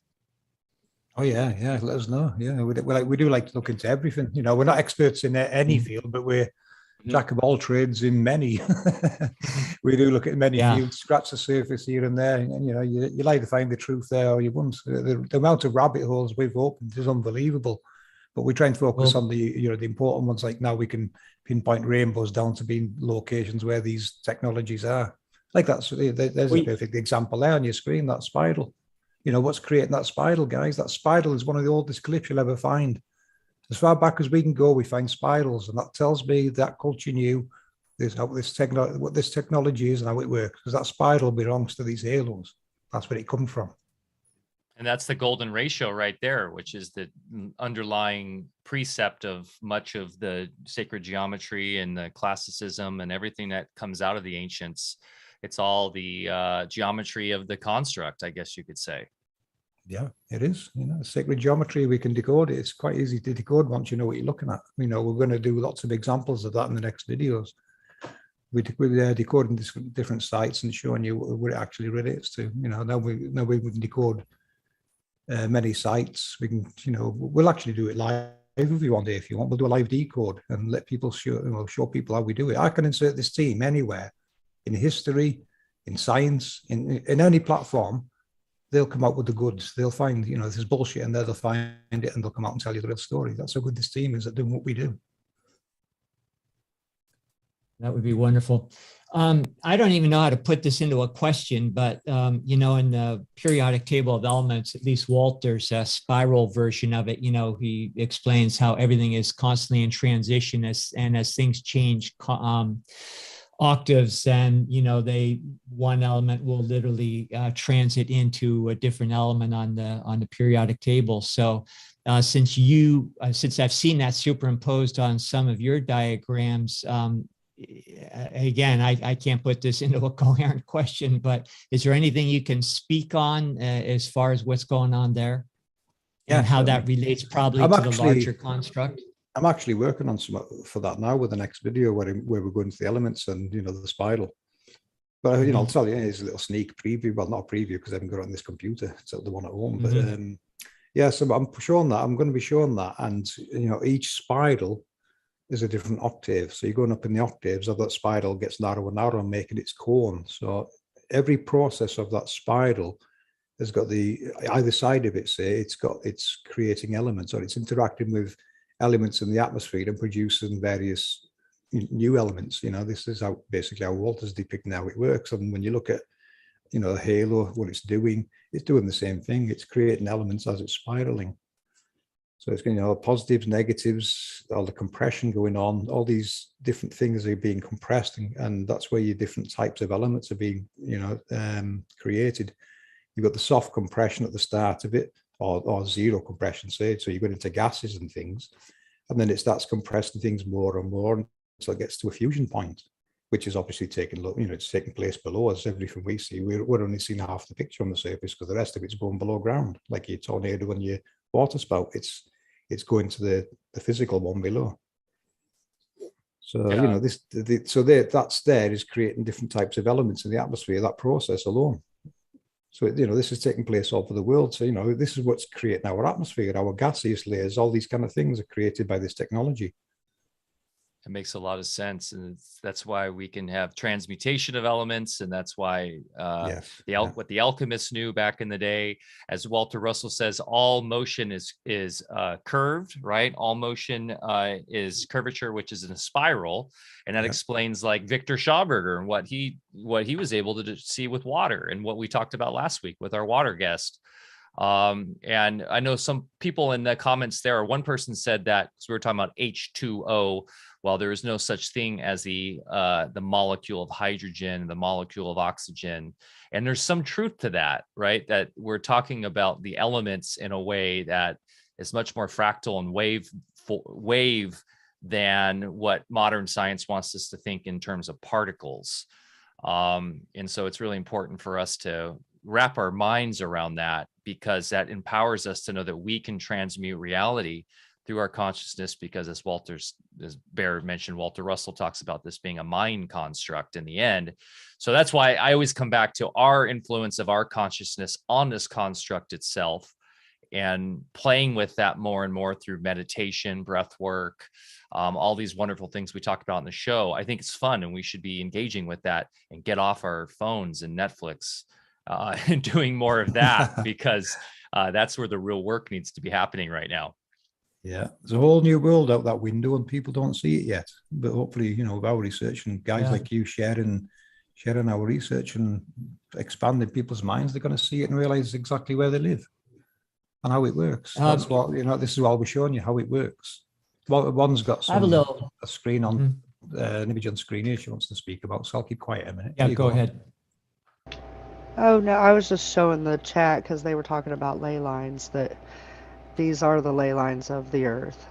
I did it on a wall map quite a while back, a few years ago, but I put the grid on it, and then I connected all the different power points of Earth, the chakras, the angels that, we knew about, and the Earth energy follows these. It's quite complex. That's Wow, that's amazing work. Amazing. That's awesome. It took quite a while, but yeah, when you connect them all, it forms this grid, and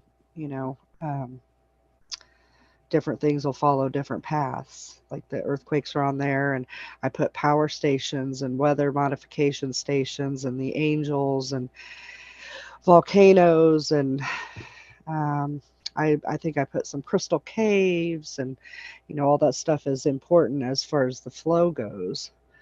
But yeah, this is what the ley lines would look like on a grand scale. It reminds me of Walter's the crystal chart. And I did this way before I even learned about Walter Russell.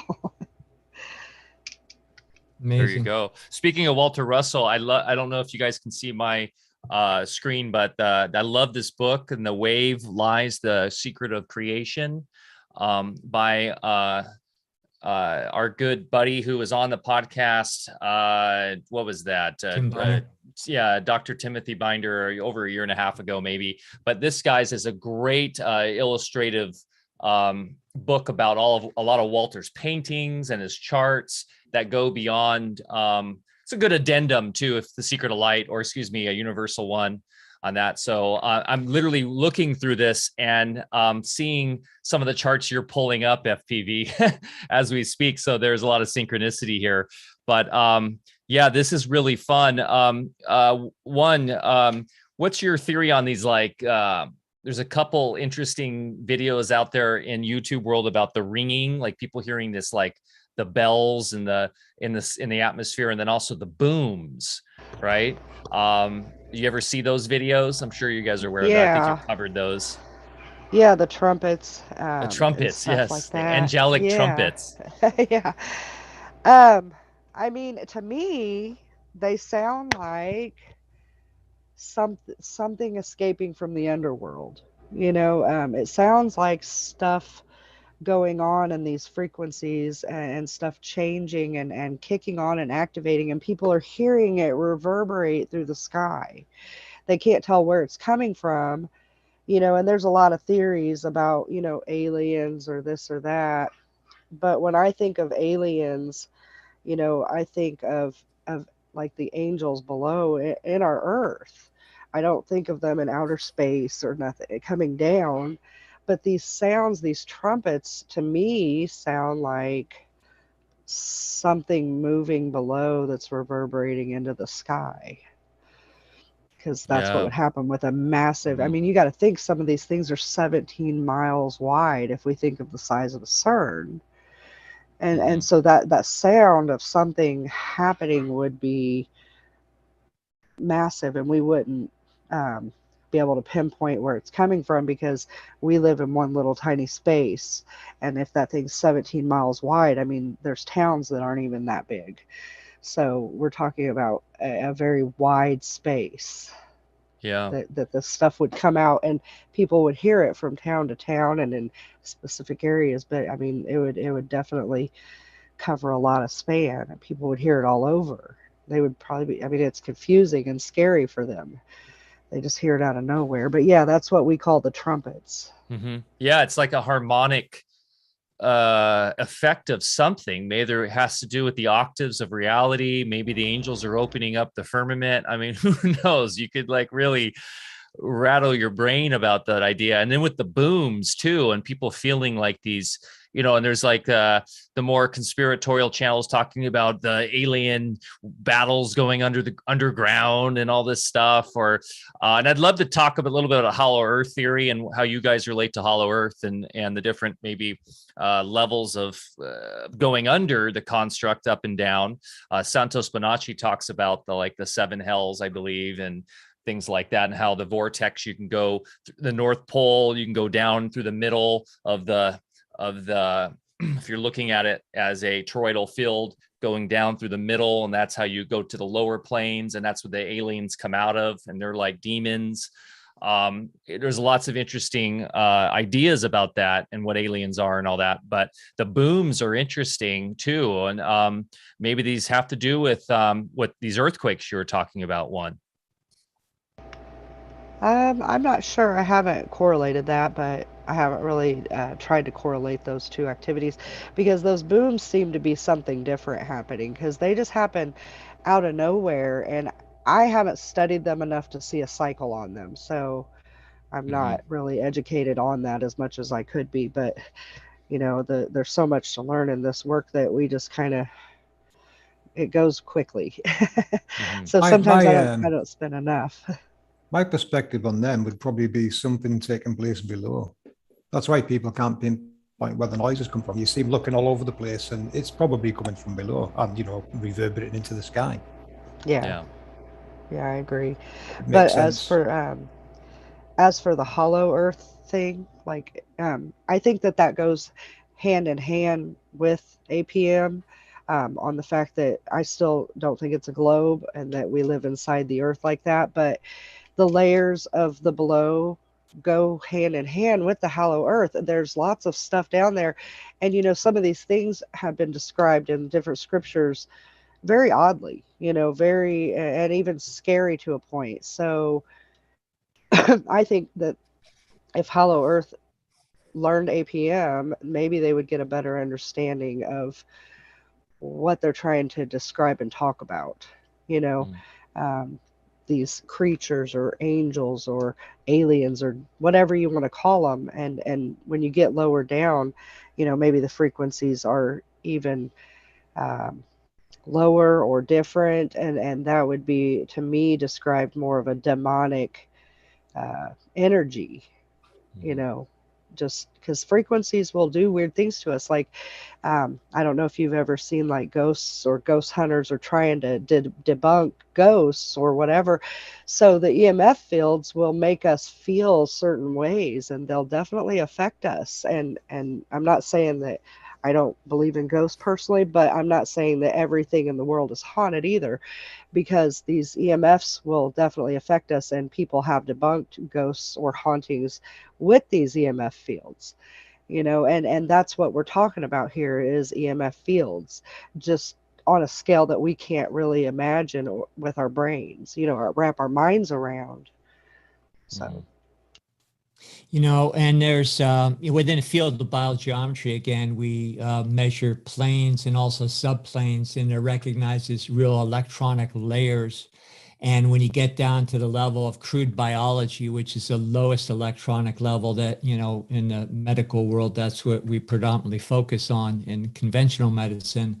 Also that's the level of consciousness that is, we'll say, less aware. And when you overstay your welcome exclusively on that electronic plane, then you can get maybe captivated by what Steiner called the eighth sphere and that sort of thing. So in order to be co-creators, we have to have that, be in the body, but not of it, so forth, and have the consciousness that can create that alchemical precipitation that allows us to enter the matrix in the first place. So the subplanes and planes are very important in my work, because when I measure a body, depending on what kind of distortions you see in any of those planes, that tells you a great deal about the health of a person and how they got there. And also, I believe, being a little microcosmic or a resonant fractal of the larger construct, I think that could tell us a lot about, how the overall technology works. And one last comment, one with your, speaking on the ley lines, those have very practical significance too, because we also measure those. When I'm farming out here, I take great pains not only to create geometry that's going to create favorable resonance to grow things better, but also to make use of certain ley lines and avoid other ley lines, including where you put your house, where you build things, where you grow things. So all of these things are supposed to be common knowledge, I believe, that we're supposed to be actively using. And of course, we're just trying to convince people that they exist in the first place. Exactly. And that's where the miseducation comes in. We should be taught this as we're growing up. We should be taught what energies would be beneficial to us and our crops and our home life. We should also be taught what areas to avoid. Like there is that forest in Japan where people actually go there, they seek it out to go commit suicide. To me, that's a place you want to avoid. You don't want to go there. What about that forest is making people go there just to commit suicide? I forget what it's called, but yeah, you can look it up, anybody or any viewer, and that there's different frequencies running through different sets of these lines. Yeah, and that's the stuff we should be taught and teaching our children if we have the knowledge, so that maybe the world can be different when they get older, because right now it's pretty messed up, and we're very miseducated on our history and anything, and they call this pseudoscience, but yeah, it's reality, and it does affect us. So and a lot of this knowledge, of course, was known in past times, and it's how Egyptians achieved mummification by being able to create through their geometry certain types of vertical waves that would have that dehydrating effect. And that's been proven out. And unfortunately, a lot of the Wi-Fi and everything else that we're, exposed to these days is in fact creating those noxious short frequency vertical waves, which is why most people are dehydrated these days. So we could really avoid a lot of our health problems and everything, that we're experiencing here with this knowledge. So yeah, I agree. But of course, it's not that we're not being exposed to it. It's just that we're being deliberately suppressed as far as having access to it. yeah, definitely. So some of it we've touched luminaries, we've touched halos, angels. Any other key terminologies or elements within the construct that you think we should talk about?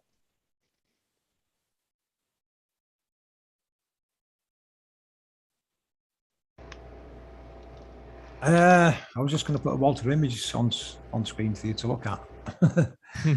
As you said, perfect. that. So hold on a second. I'll screen share it. Yeah, screen share that.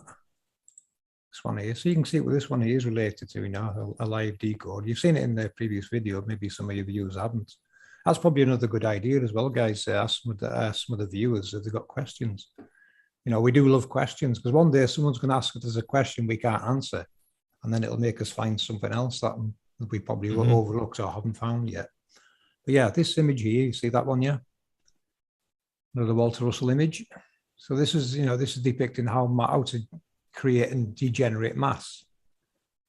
You can see there is mortar type configuration, and what it's doing here, it appears to be bending. Now what it does is the halo, it electromagnetically switches it, and it causes the poles to elevate, and the same is taking place below it. So it eventually becomes an electric dipole. Its poles elevate up. I'll let it play because there's an animation that comes with this that I've made for it. So you can see what Walter give you that image. You have no idea what to reference into. Well, now you have. We've put the cause there. The cause of this effect that Walter's explaining is one of these.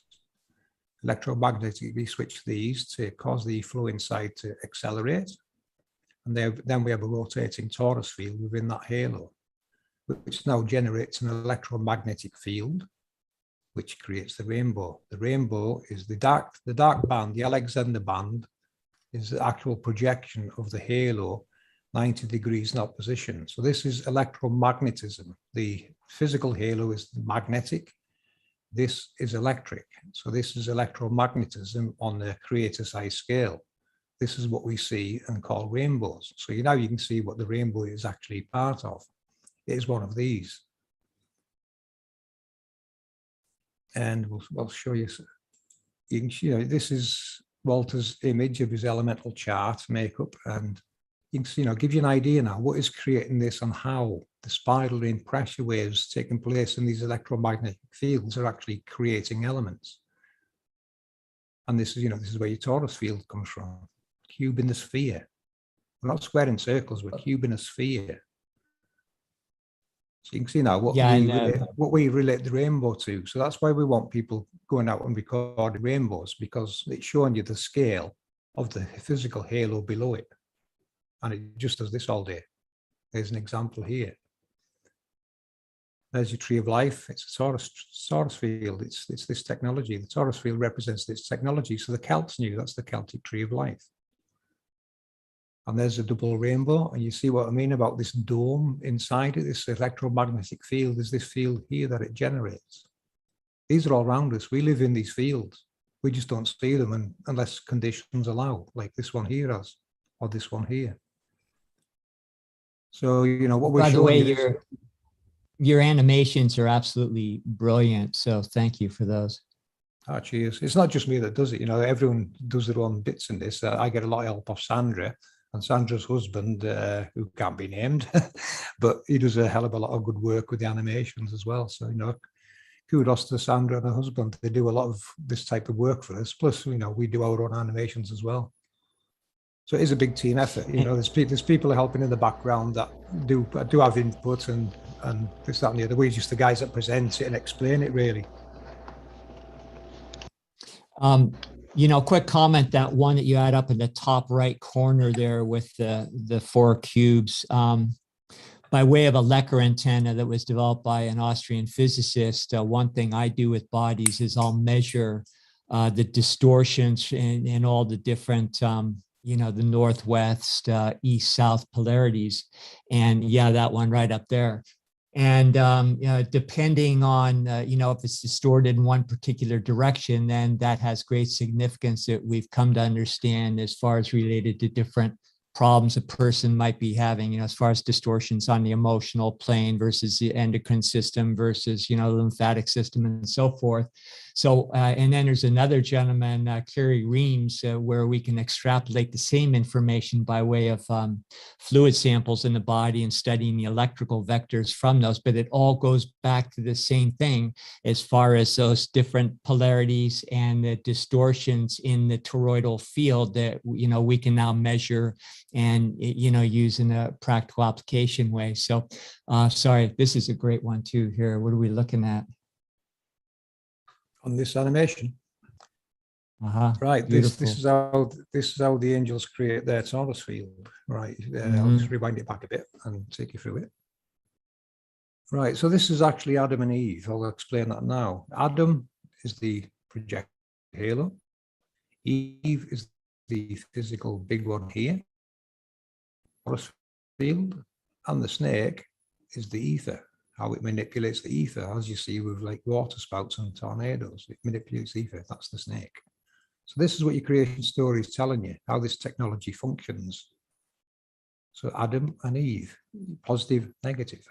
It's all positive, negatives, masculine, feminine. This is how it explains it. Yeah, like this one here. Buddha, you look at the shape of Buddha. I've done an animation there. So you got the snake chasing its tail, which you can see is just basically the angel or particle accelerators, man's now calling them. It's the flow around the halo, and you see how they reverse your left hand rule, your right hand rule, the electrical processes and terminology we're looking at. And I morph it here from that design there, which is basically a scarab beetle when you look at it. They're all telling you the same story. It doesn't matter what nation we look at, they're all telling you the same story. They just depict it differently. Now there's that shape, and look how it morphs perfectly into Buddha, with the rainbow around it. The clues have been there forever. Wow. They just needed decoded. Everything needs decoded, and this is what we're good at. We're good at looking at things and saying, yes, this represents this technology. It doesn't matter what side part of the world we look at. Everyone knew how it worked, and that information's been stolen from us. It's everywhere. Everywhere we look, we see technology now in our research. Down to the basic spiral in the desert. They knew. So this here is how it electromagnetically switches and generates its torus field. So this is what its field looks like when it does it. So it elevates its poles to a point of north. It is now an electric dipole, which is generating electricity, harvesting from the ether. It's trapping elements within here. This is where Jason's E equals MC squared comes into it. It traps them in this field, the positives and negatives. You've got one here feeding in from negatives, and this one here feeds positives in. And they're being mixed and held in this electromagnetic constraints here until it collapses the field, which is then that would register as lightning, or it's now shorted out and harness the energy. They're energy harvesting. This is what they do. This is how they manipulate ether to get the electricity to power them. They're self-powering. Now, obviously, we call it the Angelic Particle Matrix because there's a matrix of them below and they're all interconnected. And as we progress through the Operation Rainbow Warrior research, you're going to see them popping up all over the map until you actually get a good representation of where they are and what's going on below us. That's what we're trying to do before they steal them, because that's what they're doing. You'll notice they claim now there's 30,000 particle accelerators in the world. What do you think the magic number is going to be when they stop? 144,000? It's a bit obvious what they're doing, isn't it? They're stealing them. They're locating them and stealing them and pretending they built them. This is very serious, very real, and very now. So they're imprisoning them? No, these are sealed rooms below, remember, according to scriptures, they were sealed. That's why they're called seals. But I'll let one go into that because all yours one. Well, I was just going to say, so people would like to probably know if this is provable, right? Because, it's a very intense idea, and we've put a lot of research into it and try to prove it. But so if you were to take an EMF detector and you were to find one of these spots, and just let's go on the 17 miles wide like CERN. In theory, you should be able to read the spot. Now, mind you, you would have to probably have more than one person to do these experiments because these are such large areas.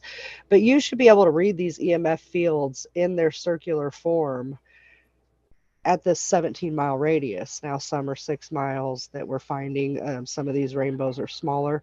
But you should be able to get the reads on this information and also map these in your particular area using EMF detectors.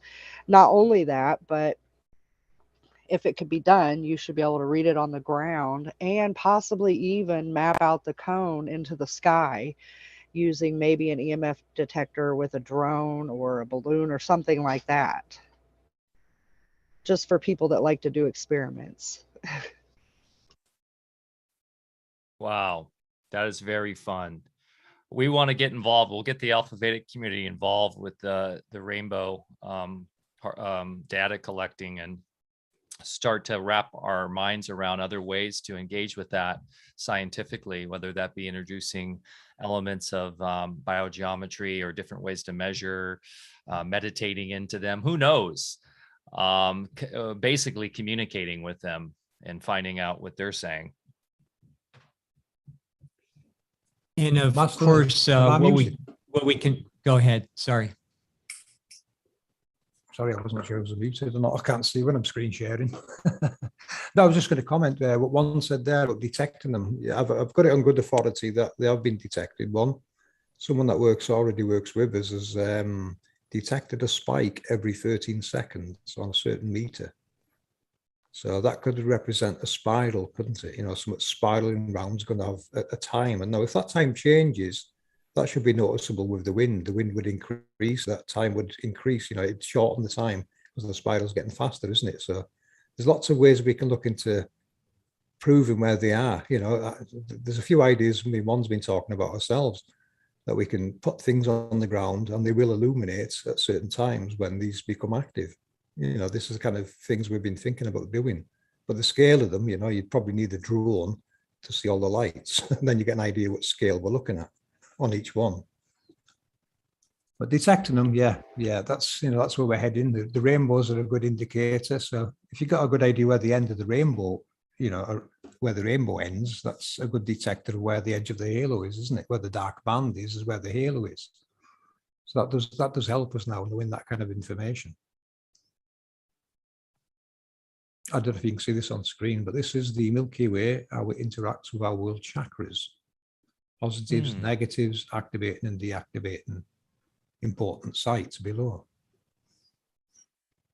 Interesting. And you have red and blue, as Walter Russell talks about too. And you, of course, have red shift, blue shift, you know, with mainstream cosmology, how they try to explain that. But Walter explains it in a much more unique way. But those seem to be two very important colors. Yeah.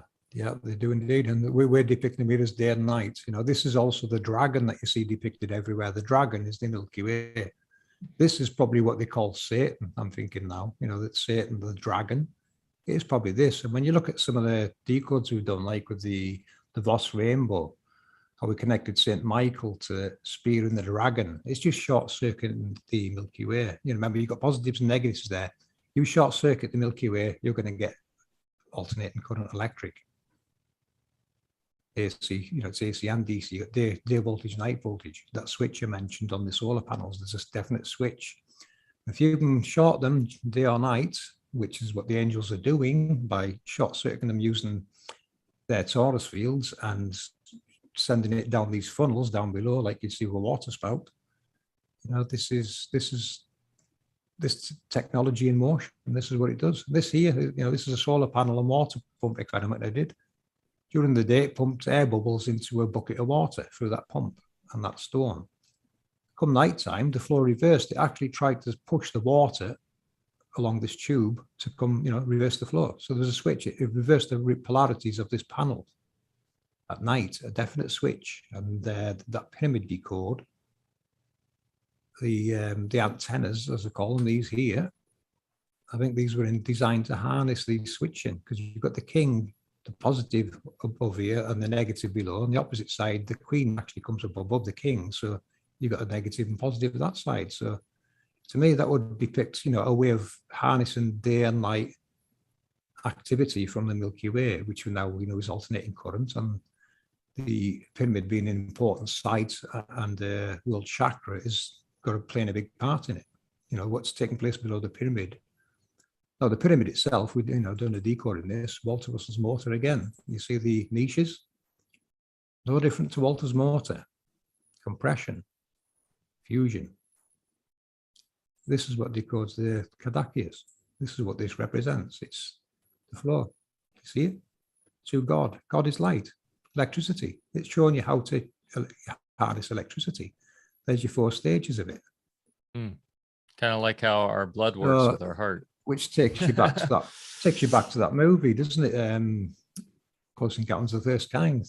Oh yeah. You see the octaves? Fusion. You know. The octaves. Do, re, mi, fa, sol. Sol is the fusion point. God, creation, light. So easy, isn't it? And of course, you've got these positive and negatives either side of it that you can harness. So you've got some serious energy here at the fusion point and harness points either side in that compression zone working towards it, as Walter Russell's motor does here.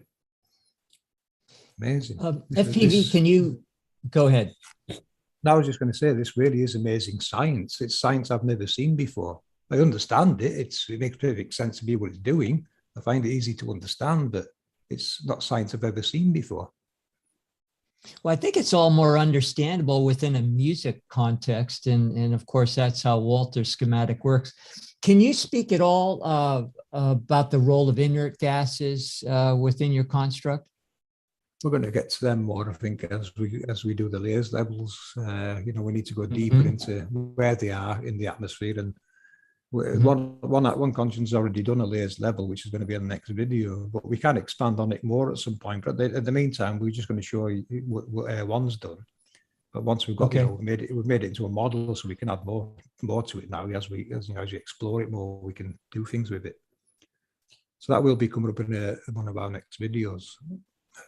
This here, you know, this is a continuation of decoding not just the pyramid, but the Dendera light bulb, which I decoded as a Mercury arc rectifier. it converts AC electric to DC. So then you can, work with it. Because, what did the ancients do with all this alternating current? Well, they had the Baghdad batteries, didn't they? So they're using a conversion process, which is Mercury. It does a lovely job of converting AC in to DC out, which is perfect for charging your Baghdad batteries, or in modern times we could plug into that and put a laptop there and run a laptop, couldn't we? So this is how the ancients worked with electricity, is what it showed us, and not just the Egyptians. Yeah, I'm reading a book right now. We're talking about on a pre-chat yesterday, Dolores Cannon, who is doing a kind of regression with a person who's goes back to being a scene 2,000 years ago, and kind of their hidden society there. And they talk about having this glass glowing. It's a way that they were lighting their community, and he doesn't know how it works, but it's similar to that, where it just naturally lights. And it makes sense that they had that back then, and he says even that we don't know how we have that. It just goes back. It's ancient. We don't know how to build them, but we have them everywhere. Really fascinating. You see the jet there, the jet, as they call it, that shape. Mm-hmm. That's Walter's motor, isn't it? You see it? Mm-hmm. That's just Walter's motor. So they knew how to harness using a design like what Walter's motor uses. That's what that's showing. Call that antiquitech. Yeah. Well, it's the original tech, isn't it? This is the tech of the realm we're looking at here. This is how the realm really works. So this here, it's just all this is doing is putting all those positive negatives in with Mercury, which does a good job of dividing the positive negatives so you can work with it and generate DC electric. Or AC, it doesn't have to be DC, it can be AC or DC. If you've got AC equipment, it'll happily run it, wouldn't it? If you've got unlimited energy here, which this thing also brings us to the Ark of the Covenant. To me now, it's a Mercury arc rectifier. This is God. God is light. The electrical process involved in the creation of all things. That's what your Bible's teaching you. So this is God here. Creator and God are two separate things. This is God, the creator of this construct, created this construct to show us how to work with God, how to manipulate it and use it as electricity. God will work with you, not for you, Walter Russell. So you have to follow certain rules to work with God, is what it's basically saying. But we know God is a word that didn't exist in ancient times. It was brought into holy books at some point in time. In the ancient times, they called it, there's different names. There's no denying electricity is the creator of all things. Without it, we wouldn't be here. None of us would. FPV, you broke up there. So, yeah, it's always been here. You broke up there. This construct is teaching people in their times, it seems, or someone taught them how to work with it and manipulate it and, use it to benefit humanity. That's what it's showing us. Real quick, you broke up there, and I really wanted us to hear that, because I didn't get to hear. You said in ancient times they didn't have God. What would they say? Yeah. In ancient times, you further back you look, you find the word God doesn't exist in history, and it was the closest thing we can find was the quintessence or ether. They were manipulating the ether. So the ancients, they might have called them gods. I think the word gods actually relates to the angels and the halos and things. I'm not saying we were primitive. I think we're more primitive now than we were ever. We've been devolved. We've gone the wrong direction by design. So you never figure any of this out, because the ancients clearly understood all this. These depictions and the stories that you read, they clearly knew it and understood it and worked with it, is what it's telling us. And I think the gods had a different connotation than just the, what we term as the creator. Yeah, a good video for people to watch where we kind of went into what the gods and then the creator are is the YHVH video. We tried to articulate where we're going with that, and what these are telling us, these scriptures and the creation process. Yeah, everybody need to go to FPV's YouTube and start dissecting these videos. If you're new to FPV Angel on YouTube, those listening here as an audio podcast, you may want to watch this on YouTube. This will also be on Odyssey. And soon we'll be up on Be Sovereign, which is Sayer G's new network, getting that uploaded, which will be nice, and eventually Cordal. But yeah, you're going to probably want to watch this one because there's some great visuals that go along with the audio, because a lot of people just listen to this podcast, you guys. But wow, so much. We've already gone through over 2 hours here. Barre and I know we could go another about 5 or 6 and not even scratch the surface. But we got to do more of these, guys, definitely. And this is fascinating stuff that we really want to dive into more. I had one other question, because looking at the Egyptian stuff, I've always been really into researching like the stargates and the idea there that U.S. military maybe even was in Iraq and stuff because they were trying to take over the stargates and stop people from accessing those. Have you guys done any research into that kind of technology and what that might be? I would say the stargates we've seen are probably a representation of one of these halos below. When you think about it, Stargate, it sounds similar to what's taking place at the East Gates, doesn't it? When you think these luminaries have been projected from the East Gates across the world. So Stargate's probably a good name for it. We wouldn't use it as that because stars on our model are actually nodes on a halo. Hold on, I'll forward this video. This is our 144,000 video we put out a few months ago, and it's got all our latest research in it. Now, stargates to me would represent. Let's have a look. Where's the stars at? Right. I modelled this on what's really taking place with our stars. There's the northern star trails and the southern star trails, as in a large halo operating them and revolving at a speed of 666 revolutions per minute. This is what it produced. It produced this animation, which perfectly matches what is taking place with our stars in the north and south, well, east and west as well. It checks all the boxes, that animation of all our star movements. So that would tell me there has to be something, these, if you look in old books and scriptures, they mention these towers in the north, south, east and west. Well, it probably would be something elevated if we can see the northern star, wouldn't it? It's got something else, something's elevated somewhere. So that could be part of something that we can't see. So I suppose you would have to explore it. See, this comes under full exploration. We need people going north to see how far above that star is. When it's right above you, what's around you? Where are you?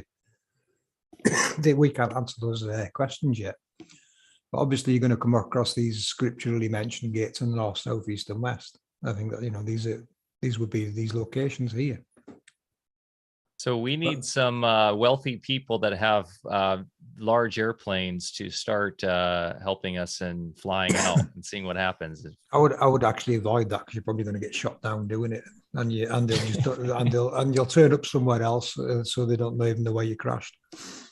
Maybe what we need, I would say the easiest thing to do for exploration of that type of thing would be to send a balloon from New Zealand heading east and live streaming, so we can see exactly what's several thousand miles east of New Zealand. Because I don't think you're going to go in, you're not going to arrive anywhere in the west, that's for sure. You can see there, look, the star trails, it checks all the boxes. This had one animation, so they're doing this kind of movement. Now, when I've done this, I noticed, what you'll notice with this, it was going that fast, it was actually causing the wagon wheel effect. It's actually going west to east, this, but because it's going so fast, it gives it a reverse kind of image, and that's what we're seeing. We're seeing a wagon wheel effect of what these are in the sky. Now, we don't see the halos, remember, we will see the nodes. Though the nodes are put on here, there's only 64 on here. But if someone could tell me the amount of star trails between Polaris and its southern counterpart, I could put all them on these halos and then double it for the other side, do this animation again. It would pretty much represent what we're seeing in the sky. It doesn't look like not much to look at there, because, this is the start of that animation. There's more work to do, but it does check all the correct boxes of what we're actually looking at in the sky, the constellations would flow the same. Wow. And, this is where sacred geometry comes into it. You see these patterns and designs in churches and everywhere. This is what all this geometry represents, the construct. So, you'll see parts of the construct getting decoded in our research and telling you what it really represents or connects to. Wow. Well, hey guys, this has been absolutely unbelievable. We're coming up over 2 hours. We usually go about 2 hours before people just get overwhelmed and exhausted. So I think it would be good to kind of close out today and have you back. I think Barre is in agreement there. Any parting words for our community? And first and foremost, I guess, where can people find your work, each of you? What's the best place? Let them know, and then I'll put it in the show notes as well, so people have a direct link. Yeah, our YouTube channels are probably the best place. We're only a little operation really, and we try to keep on YouTube as it seems to be, one of the biggest platforms you can get your hands on. And so far, we haven't been banned or anything yet, so we'll keep going. And we have got BitChute, but I'm finding they're not processing some of my videos, which is a bit of a pain, which tells me, they probably controlled opposition and they're just analyzing what you're putting on there instead of YouTube. Yeah, I'd like to say something about BitChute. People are all like, BitChutes, go to BitChute. I found the same thing. Certain videos will just never process. It is a centralized service. They have their own servers. Sure, I guess they're all about freedom and stuff. But if you go in there, the consciousness on BitChute just seems to be really dark and kind of I don't know, aggressive, kind of very Alex Jones-ish, and it's like, so we don't really post on BitChute anymore. We do post on Odyssey. I don't know if you guys have tried out Odyssey. You can actually mirror your entire YouTube channel with the click of a button right on Odyssey, which is on the library platform, which is using the Bitcoin blockchain. Might be worth, if you guys aren't on there yet, just doing that, because at least you're using the Bitcoin blockchain to kind of, just in case your YouTube does get taken down.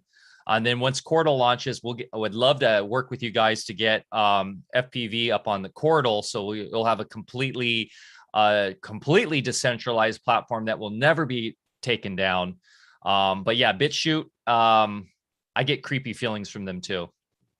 So you guys, thank you so much. I mean, I know a lot of our audience is just trying to wrap their minds around some things here, but I would say to our audience, if any of this is new to you, just it's worth chipping away at. I eagerly anticipate every new video from FPV Angel, but I'm still trying to get through all the old ones as well. So there's a lot there. And even if you don't get it all at once, things will start making sense. And I think equally as important, a lot of the things we think were truths start making less sense.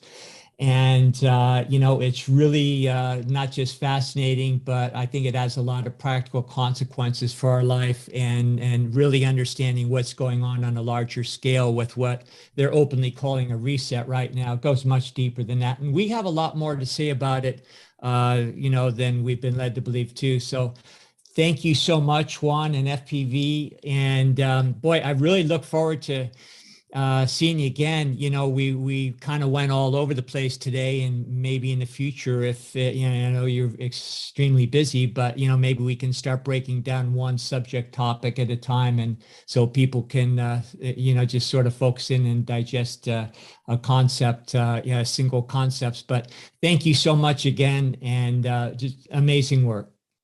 Yeah, thanks, Bear. Thanks, Mike. Yeah, thank you guys.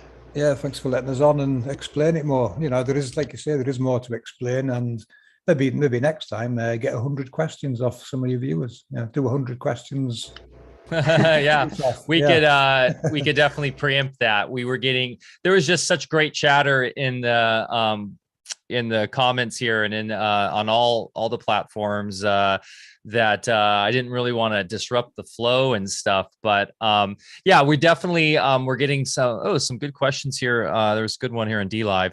But yeah, next time maybe we'll preempt that, let people know. We can do a Q&A with you guys, because I think that's really good to do. And So thanks again. Thanks everybody who showed up today in the chat. It's great to see it growing, and definitely make sure to check out Odyssey too. We had 14 people in there currently watching, which is great. I am trying to support that over YouTube and other, because that is decentralized to a much bigger, degree than even DLive.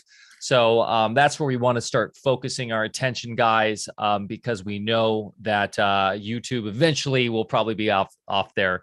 But that's great. You guys are still up on YouTube. So maybe there are some angelic forces helping us out, huh? Fingers crossed. Yeah. Okay, guys. Well, thanks again. I hope you enjoyed this talk. If you did, please give us a thumbs up, a like, share this with your friends and family. This is information we need to get out. People, this is inspiring because it's really showing us we don't know much, but which is fun. We can be like children with shock and awe at this information and really open up our consciousness to a whole new reality, which is actually very exciting to me, because it really is a lot less ominous than what the mainstream's telling us, that we're, basically a victim of uncontrolled materialistic forces that make us sick and all this, when really we have, as Bear was just saying, we have a lot more say. We really do. And at least with this knowledge, we know how to protect ourselves and our family and really explore more.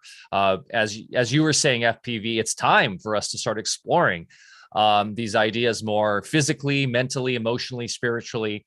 So thanks again. As we always end the show, please go ahead, get out there, get your hands dirty, go grow something, go on a hike. Mother Nature is our best instructor.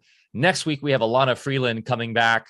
That'll be an amazing talk, as she has a new book coming out breaking down the nanotech matrix of the graphene and all they've been doing with this new technology, and where that's kind of trying to go, which is the counter to everything we've been talking today. So that'll be an interesting counterpoint to this week's discussion. Lana is a legend, so that'll be a great chat next week. Thanks, you guys. Have a great weekend. Enjoy your Halloween. I know we'll be having fun with the kiddos here, and we'll see you next week. Cheers.